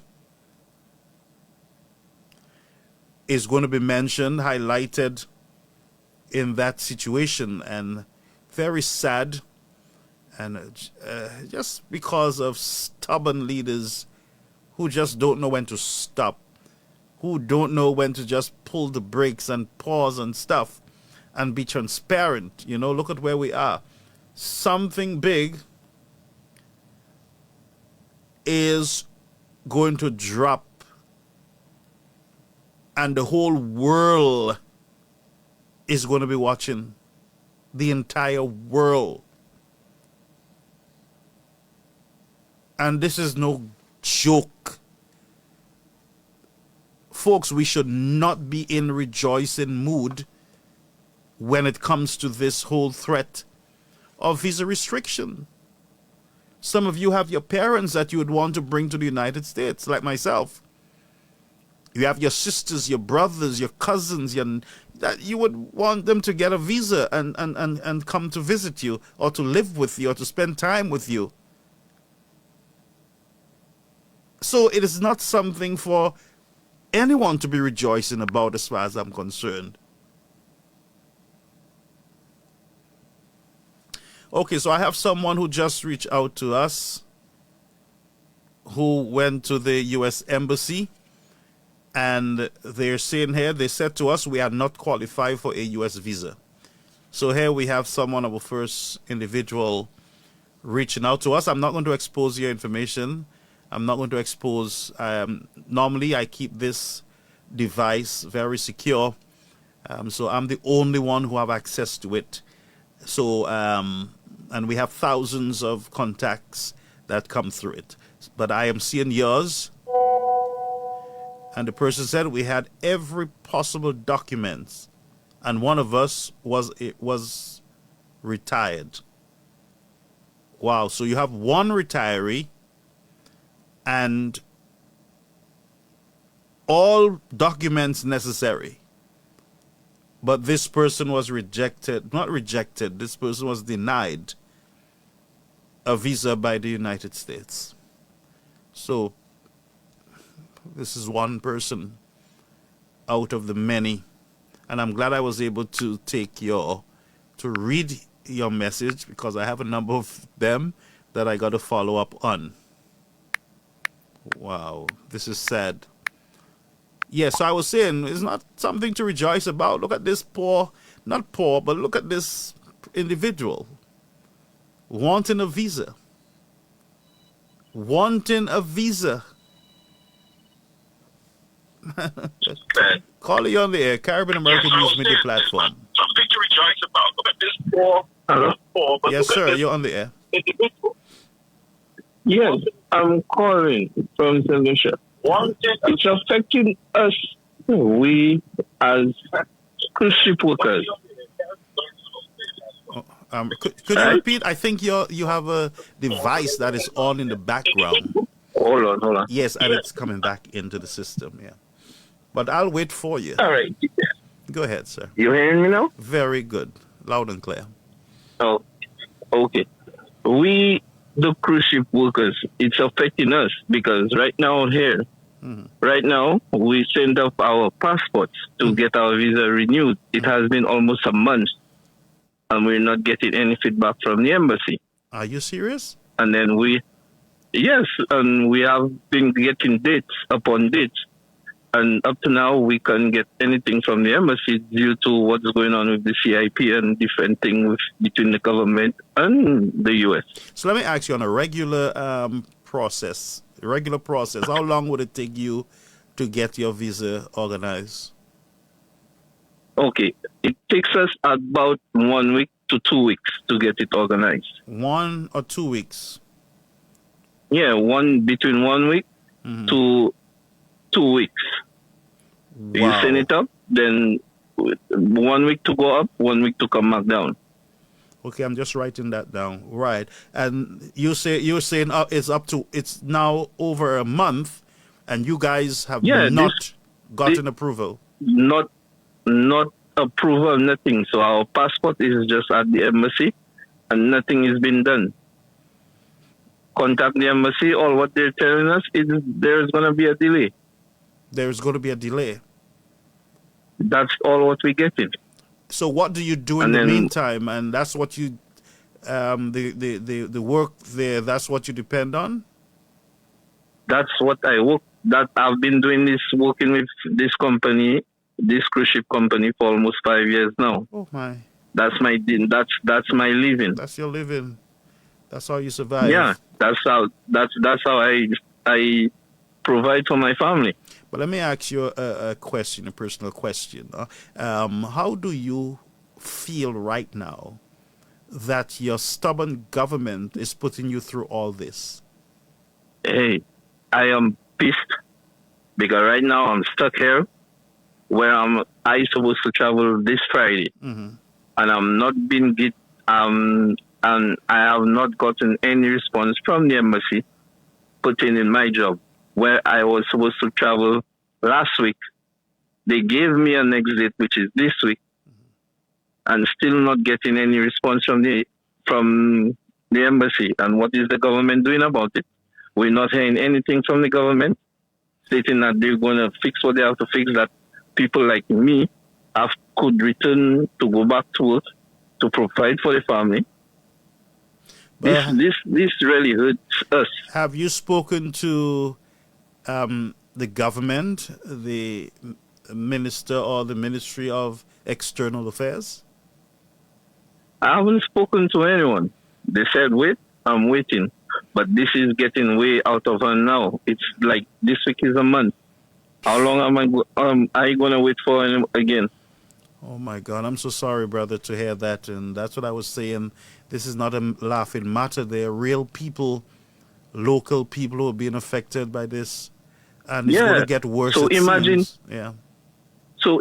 imagine you from the cruise ship, you're coming down on vacation. And now to go back up, they denying you entry to the U.S.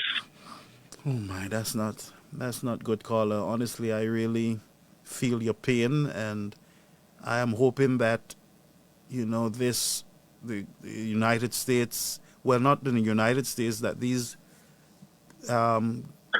local government people, that they act quickly to either pause the CIP and let's just clean this whole mess up, So that what am I saying is that it seems this government is saying that they're for the people, right? Put yourself in our shoes. Yeah. You guys have the old problem with the U.S. With your CIP. If you guys cannot come to agreement, at least go to them. Let them know that people that work on cruise ship or people that work overseas for a living have a little leniency so that we could return to go back to work, because we're not going on vacation. Yeah. We're going there to work for a living to come back. You understand? Yeah. So at least try, as a government, they could at least try this, put words in for us, the people, to return to work so that the embassy could at least release our passport, release the visa if we're going to get it, so that we could go back to work to provide for our family. Yeah, so I we'll have to do some ads on that, and see how we can get the word out, because I am sure that the government would be able to communicate to Barbados.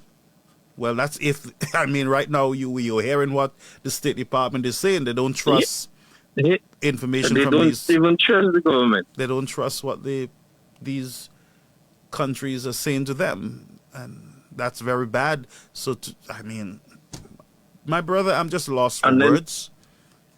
And then to stay there and listen to the Prime Minister come on air and say that he hasn't received anything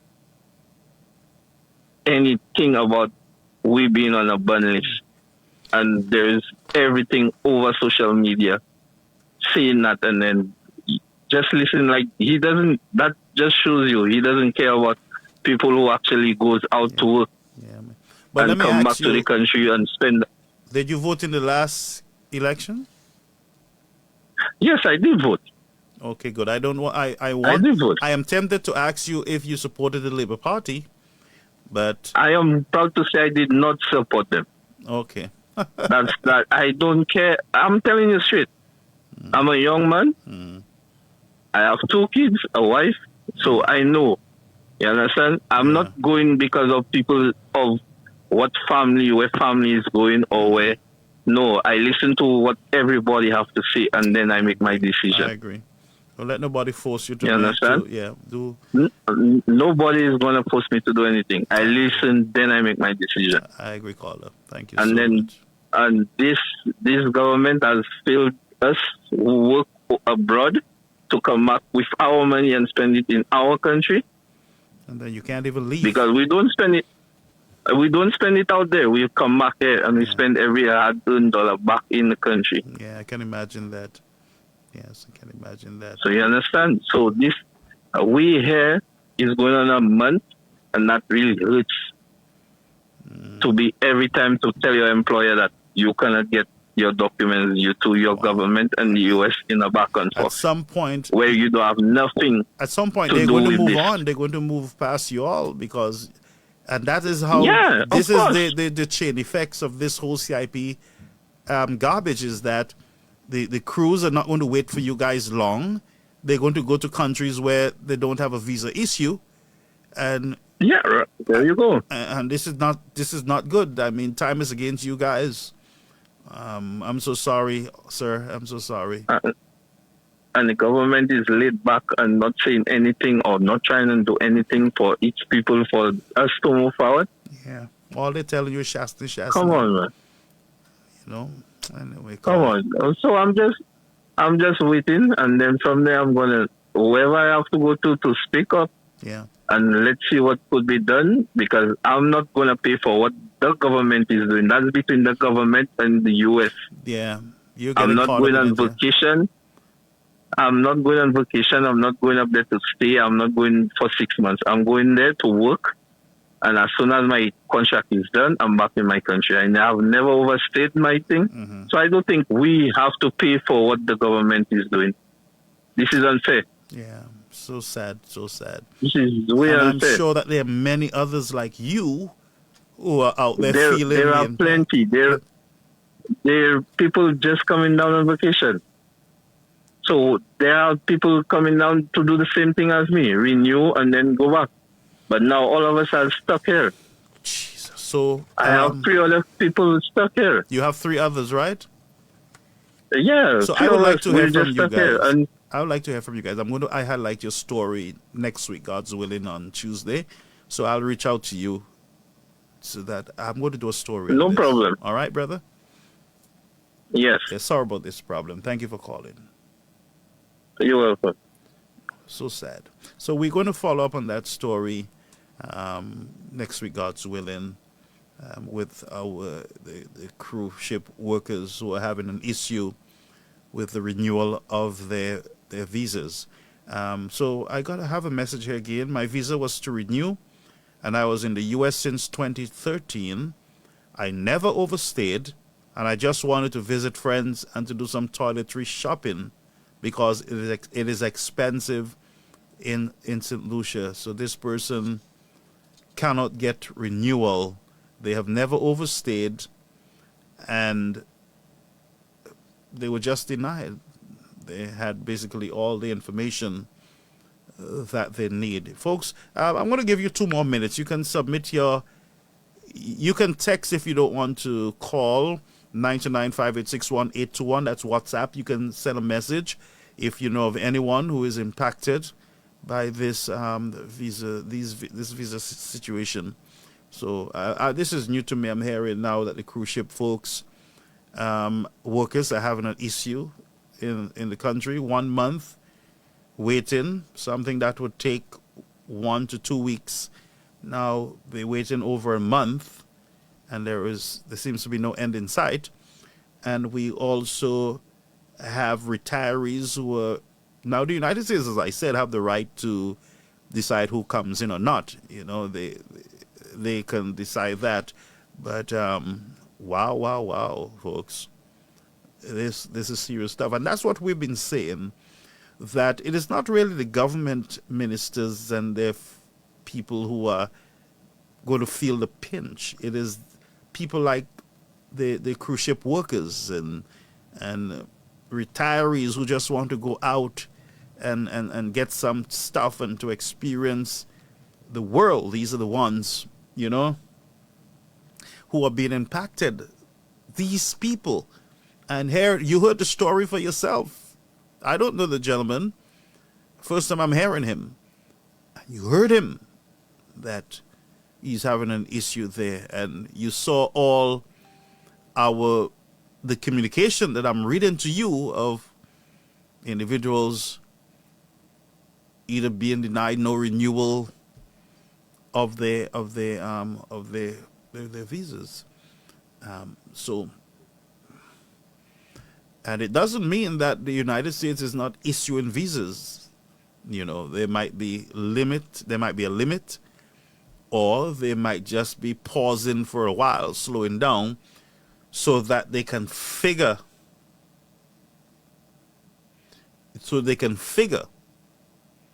out what is happening here. But remember, their greatest concern is not trusting information from these names, these countries that are on the list.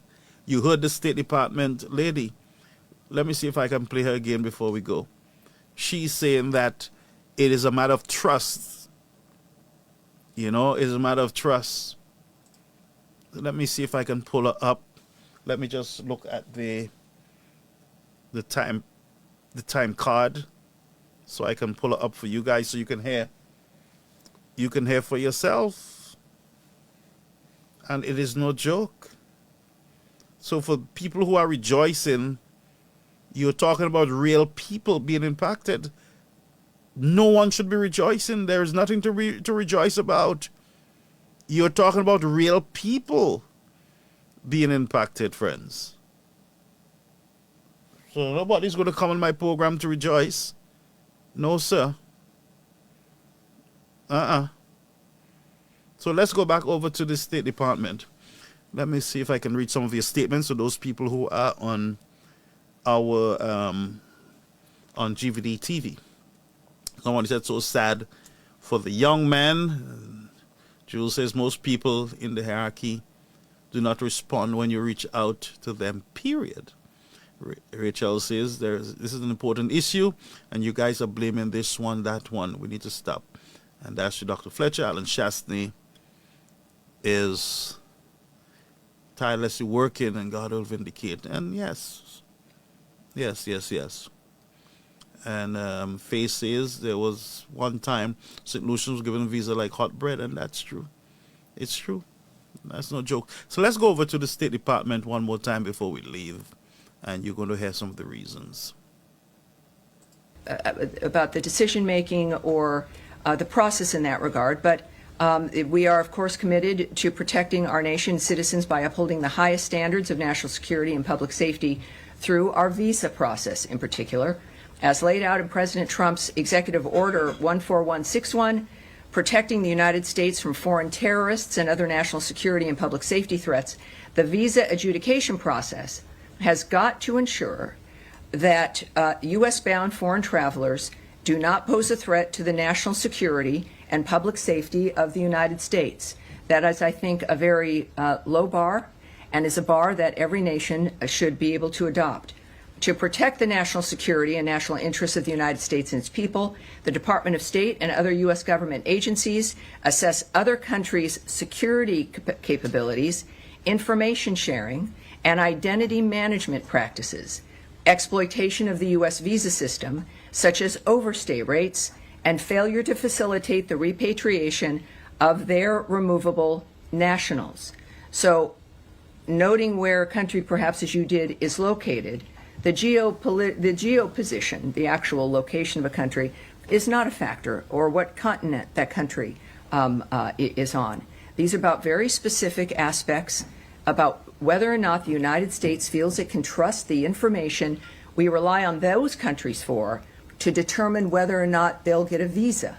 We don't, we rely on the vetting and the presentation of information from other nations in order to say, yes, you can, or you can't come.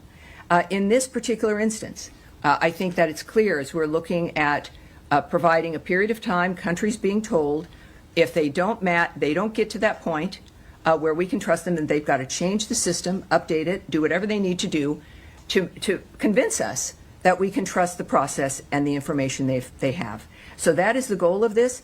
The Secretary will have the discretion to determine whether or not someone is on that list, as we then also continuously vet the nature of what's happening within these conversations. And the goal is so that we can all move forward, so that people can come to the country. And that's our goal. All right. Yes, sir. Yeah, but I don't know why you're so far in the back, Michelle, but I'm sorry. With NPR, yes. Yes. Just following up on that, there was a deadline given for these 36 countries tomorrow to come up with their action plan. I wonder if you've heard back. No, that's incorrect. I can just tell you that that's not correct. The fact is that they will have a considerable amount of time to rectify whatever the situation is that the State Department has determined is affecting the nature of our trust in how we issue a visa. All right? Yes, and we'll take... Yes, sir, with the beard there. Yes. Thank you. Has the United States... Can you tell me your name, sir, and your outlet? Mustafa Abdo, Shafaq News. Okay, welcome aboard. Thank you.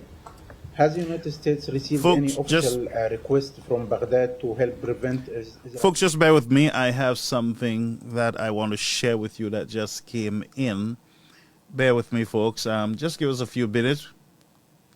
I have something that I want to pull in to our system. Okay, we're going to take this call while we try to pull it in, all right?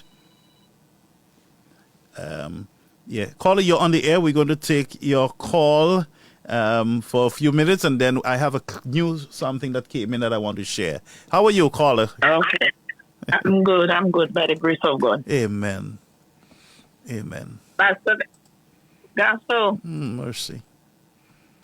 It will be 4 years now that the opposition have been sounding that alarm in St. Lucia. Talk to me. 4 years. They were ridiculing him. They were cursing him. They were telling him everything, but nobody sat. In fact, some of us understood what was happening. But the Labour Party people thought that Mr. Shastri was speaking and just speaking just because, like they would say, he lost an election. But no, that man has St. Lucia at heart. Okay? Yeah. You think we didn't know that problem with the cruise ship was coming? Wow. The cruise ship workers. That one, I got blindsided by that one, to tell the truth. Really? Yeah. Really? Yeah. Yeah. Well, all talk shows I tried to get, I wasn't getting through. Because these are the things that I really wanted to highlight. While the people stay in the corners and they play in the politics, I remember I told them, what that is going on there, what Ernest Hilaire put himself in there is bigger than the whole of St. Lucia. Caller, you want to hold a minute? I just got a second piece. I want you to hear it while you're on the air too, before you go forward. So yeah, I'm going to read it. I'm not going to expose my sources, but I'm going to read it, okay? And I want you to comment on it too. I am sending you this information on behalf of a friend. they support the government. And I'm not going to go further, but I'm going to read the rest. Husband and wife went to Barbados in March, first-time applicants, and was denied. Many St. Lucians have been denied, but they will not speak out. Okay, so here is someone confirming now these individuals, I guess they don't want to talk because they supported the government, of course, but then they are feeling the whiplash of this whole situation. And like I said, the embassy at times will deny and they will approve, but we've seen a trend so far. All right? Go ahead, caller. And that is where the ignorance of our people creeps in. The ignorance of those that think that they are more educated than the ignorant people of my country that did not go to school. The young people like the Rihanna Isidors and the Lisa Joye and the how do you call them, the Monty Lewises, these young people getting involved in this kind of things that is going on there, stopping the progress of our people, Garfield. The Kenton Casimir just going inside of there, say politics you're doing. These people don't know jack shit about what they get themselves into their Garfield. And it's our people that is paying for it. What these people know about geopolitical politics? What? They don't study it. Like I tell them, I didn't go to school, but thank God for the wisdom that He gave to me. What does these people know about that today? Can you imagine? The government of St. Lucia cannot provide jobs for the people of St. Lucia. And those people that are trying to go overseas to make a living, to feed their family, they are on top because of Philippe and honestly, recklessness. Okay? That is more poverty added to our nation.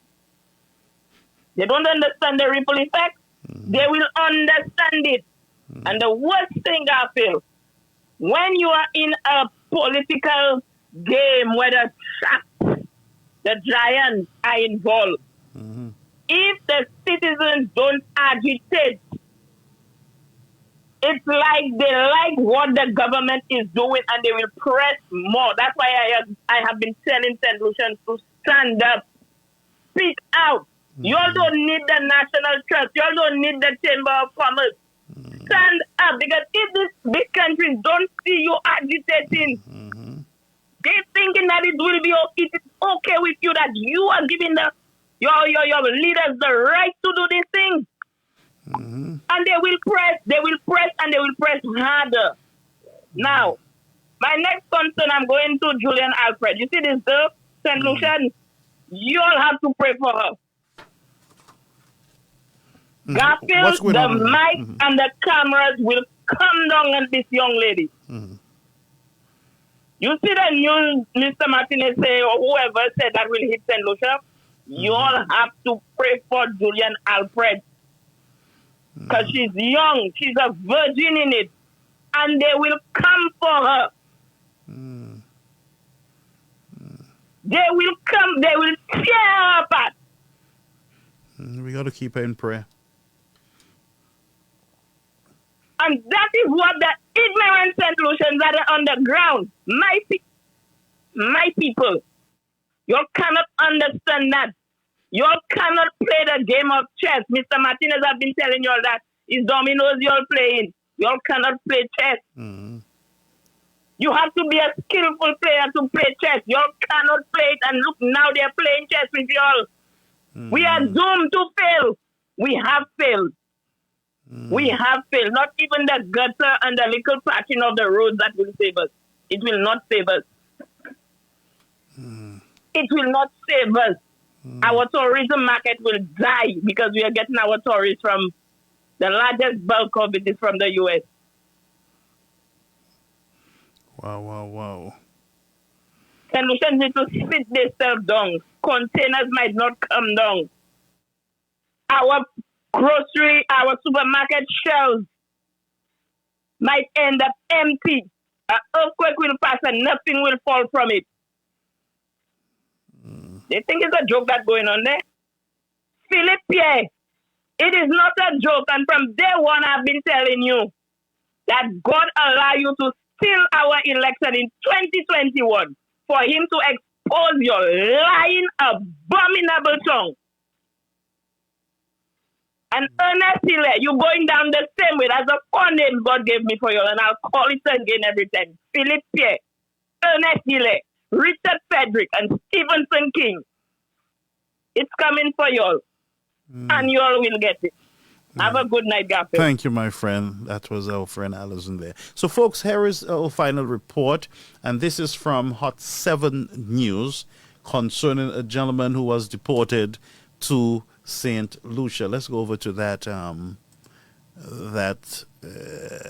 piece. Deported from the United States.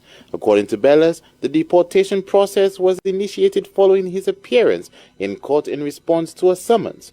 In an interview with members of the media, he detailed the proceedings and described the experience of undergoing deportation in the United States. I went to court, and when I arrived at court, the clerk informed me that there was a warrant for my arrest.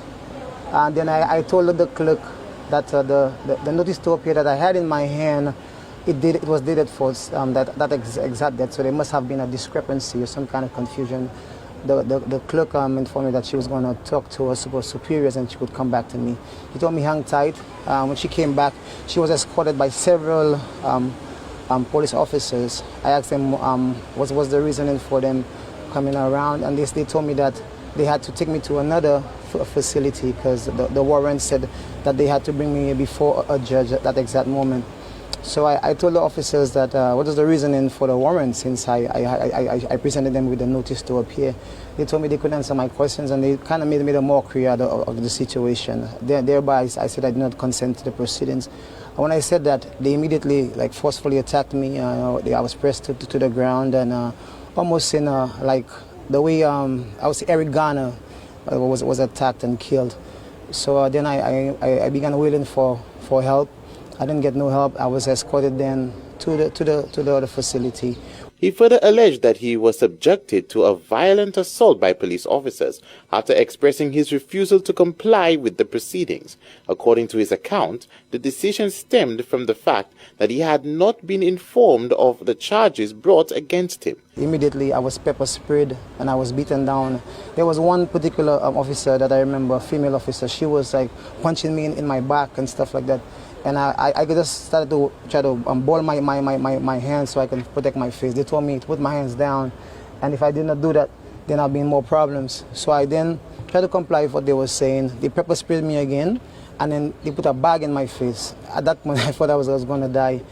Several, I think, minutes later, when I woke up, and I was kind of finally conscious of what was going on, I was in a room, in a cold room by myself, and I was just in a lot of pain. The remainder of that night, I just wallowed in pain until it was the following day. And the following day, I was able to see a judge, but I couldn't see because of the pain. Every time I tried to open my eyes, I was in so much pain. But I was able to see the judge. I asked the judge the reason as to why that I was being detained. The judge didn't answer, but proceeded to go on with the proceedings for the traffic violation. Those charges for the traffic violations was immediately discharged, and I thought I was going home, but then another officer informed me that ICE was there. They had placed a detainer on me, and that I would be deported back to St. Lucia. After being detained by U.S. Immigration and Customs Enforcement, Bellas was deported to St. Lucia. Upon his arrival at Hiranori International Airport, authorities reportedly found no record of his travel documents or passport, raising questions about the circumstances surrounding his deportation and entry processing.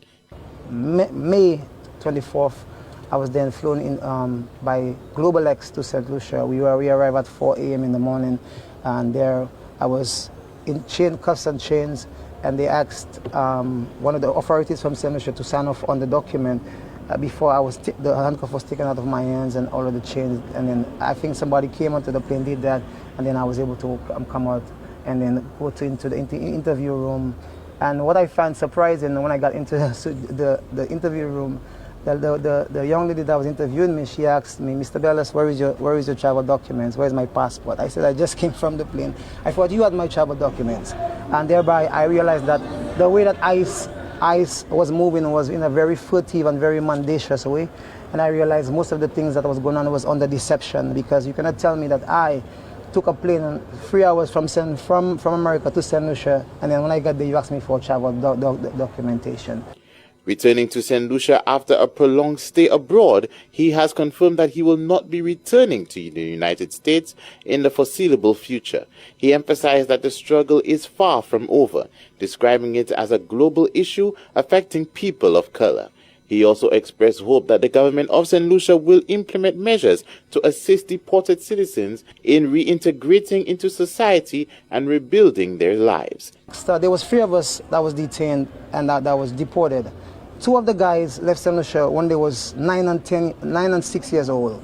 And when they got back here, they was telling me that they don't have no family members. One of the guys, he said he had an uncle, and another guy, he said he don't have nobody. The only thing he remembers is that he's from Castries.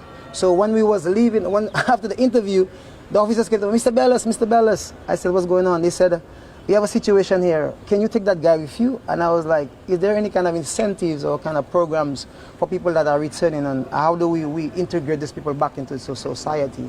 Because it's one thing for we to accept, the nation to accept deportees, but another thing is for them to have or to properly reintegrate those people into society. Because if we don't do that, then it's like you're bringing a problem on your hand. For Hot 7 TV News, Josiah Bissett reporting.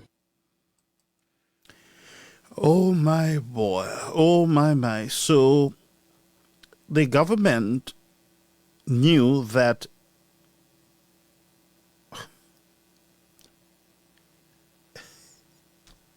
we would be experiencing mass deportation. They had enough time to put things in place for the deportees, especially those who have no one, they don't know the country, they left as babies, some of them, they don't know anything about the country. This sounds really scary at this point. This sounds to me like an unprepared government, a government that was not paying attention, a government that has nothing, absolutely nothing in place for deportees. And it's going to get worse quickly. It's going to get worse quickly. A matter of fact, I was Mundi Lewis, attaché to the Prime Minister, yesterday, I believe it was, she was on KKRR show, and she said that the procedure is that the U.S. would send a list. Before they deport you, they would send a list to the consulate office. So my question now is, what in the world is going on with our consulate office in the United States, in New York, in Washington, in Miami? What in the world is going on? Prime Minister don't know. Police don't know.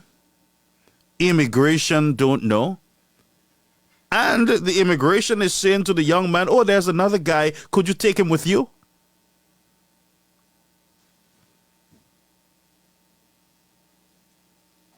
Now, this is going to be spinned tomorrow. We await the spin. But this seems to me like a government that is distracted by themselves. They are distracted by the Honorable Alan Chastney. And this is not good. I want you to watch this space. I want you to watch this space. Because this is not making any sense if the guy is speaking the truth.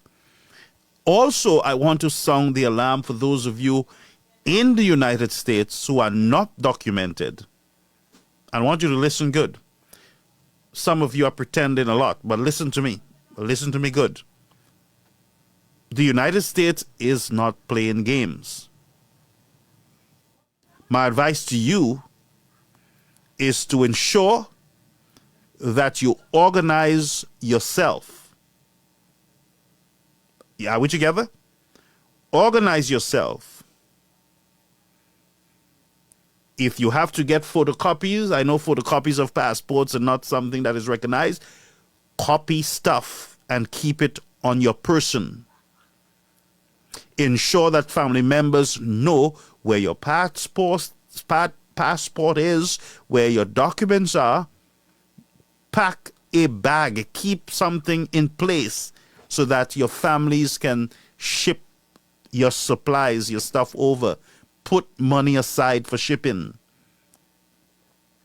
Don't be ashamed to go back to your country, but be prepared to go back to your country.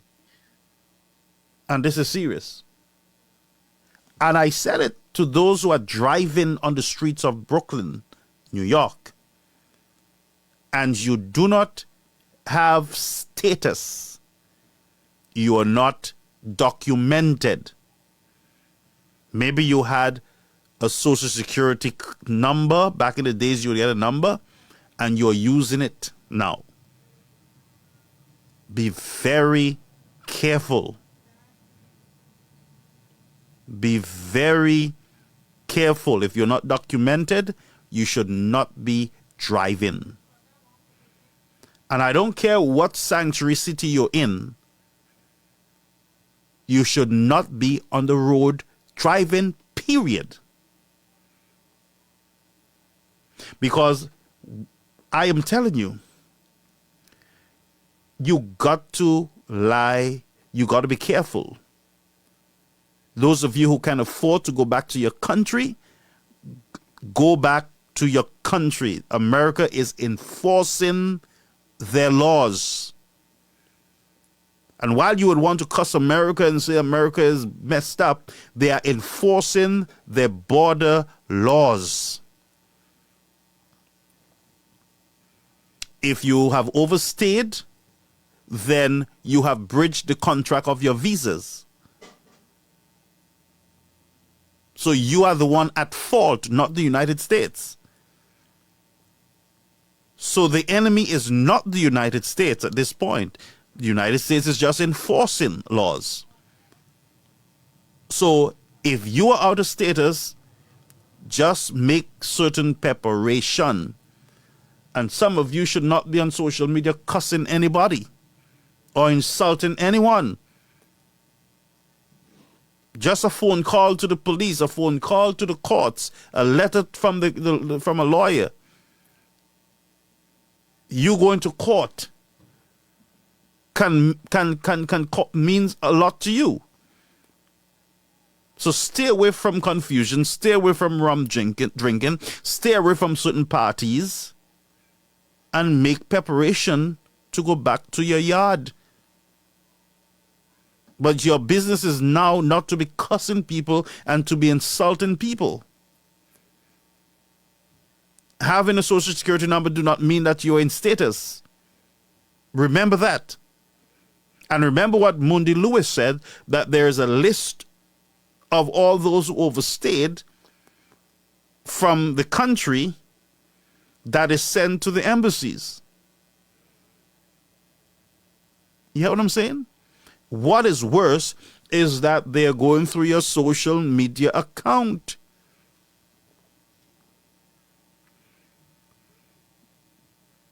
So those of you who like to talk, be careful. That's all I have to say. And I say all that because I want you not to experience what this gentleman experienced. And we see this aggression, whether it's a senator, whether it's somebody else here in the United States, we see that aggression from immigration, from ICE, from the enforcement agencies. The aggression, we see them coming. They come in because in their mind, they don't know who you are. Basically, They think that you might attack and blah, blah, blah. So they come with aggression. Yeah? And they're taking you out. So be very mindful of what I'm saying here. The guy shared his experience. Your country have not made any preparation to receive deportees. Mundi Lewis said, we have not seen an increase. She said, we have not seen an increase. You know, it's not a major increase or anything, but people are being deported. And people who don't know the country. That is also another problem, because people can get involved in gangs, in survival mood and all those things, and you don't really know who is your neighbor. You don't know what they have done here in the United States. Because if this guy is told to just take the guy with you, take him with you, you have nowhere to go, it means that your government has nothing in place. They don't have a shelter or somewhere to send these guys who don't know, or something to get these people back into society. You got to get jobs for them. You got to get a place for them. So, I mean, what you will need is like a COVID response, a kind of, disaster committee type approach, where you have a shelter facility to accommodate those who don't have anywhere to go. You don't want to send them on the streets. You don't want to send them with anybody. You want to know that they're here. You want to know that they're eating. You want to know that they don't have to go out there and jump in people's property and do all kind of nonsense. So very careless, government. Very careless. Unprepared for what is about to come. Unprepared about what is upon us. Very unprepared. And I know the spin will come, that we have done this and we have done that. The regular spin. Unprepared. Anyway, folks, I gotta go. Blessings to you guys, and have a beautiful night. It's late. Remember to pray before you go to bed. But let's keep this whole thing in prayer, that it don't blow out of proportion, and that everything will work out accordingly. Okay, folks? That's my prayer for the people of the region, that you don't get roughed up like the young man, and your different governments in the region would organize. Right now, they're late, but they need to get into gear and start making arrangement for those who are coming back, for their employment, for their shelter, and everything else. Things is about to turn, not for the better, sorry to say. But these are just perilous times that are upon us, and we got to prepare for them. Folks, thank you for being here with us on Caribbean American News Media Platform. It was a pleasure being here with you, spending the extra time, and I look forward to seeing you again on another broadcast. I have a number of messages coming in, but what can I say, folks? Enjoy.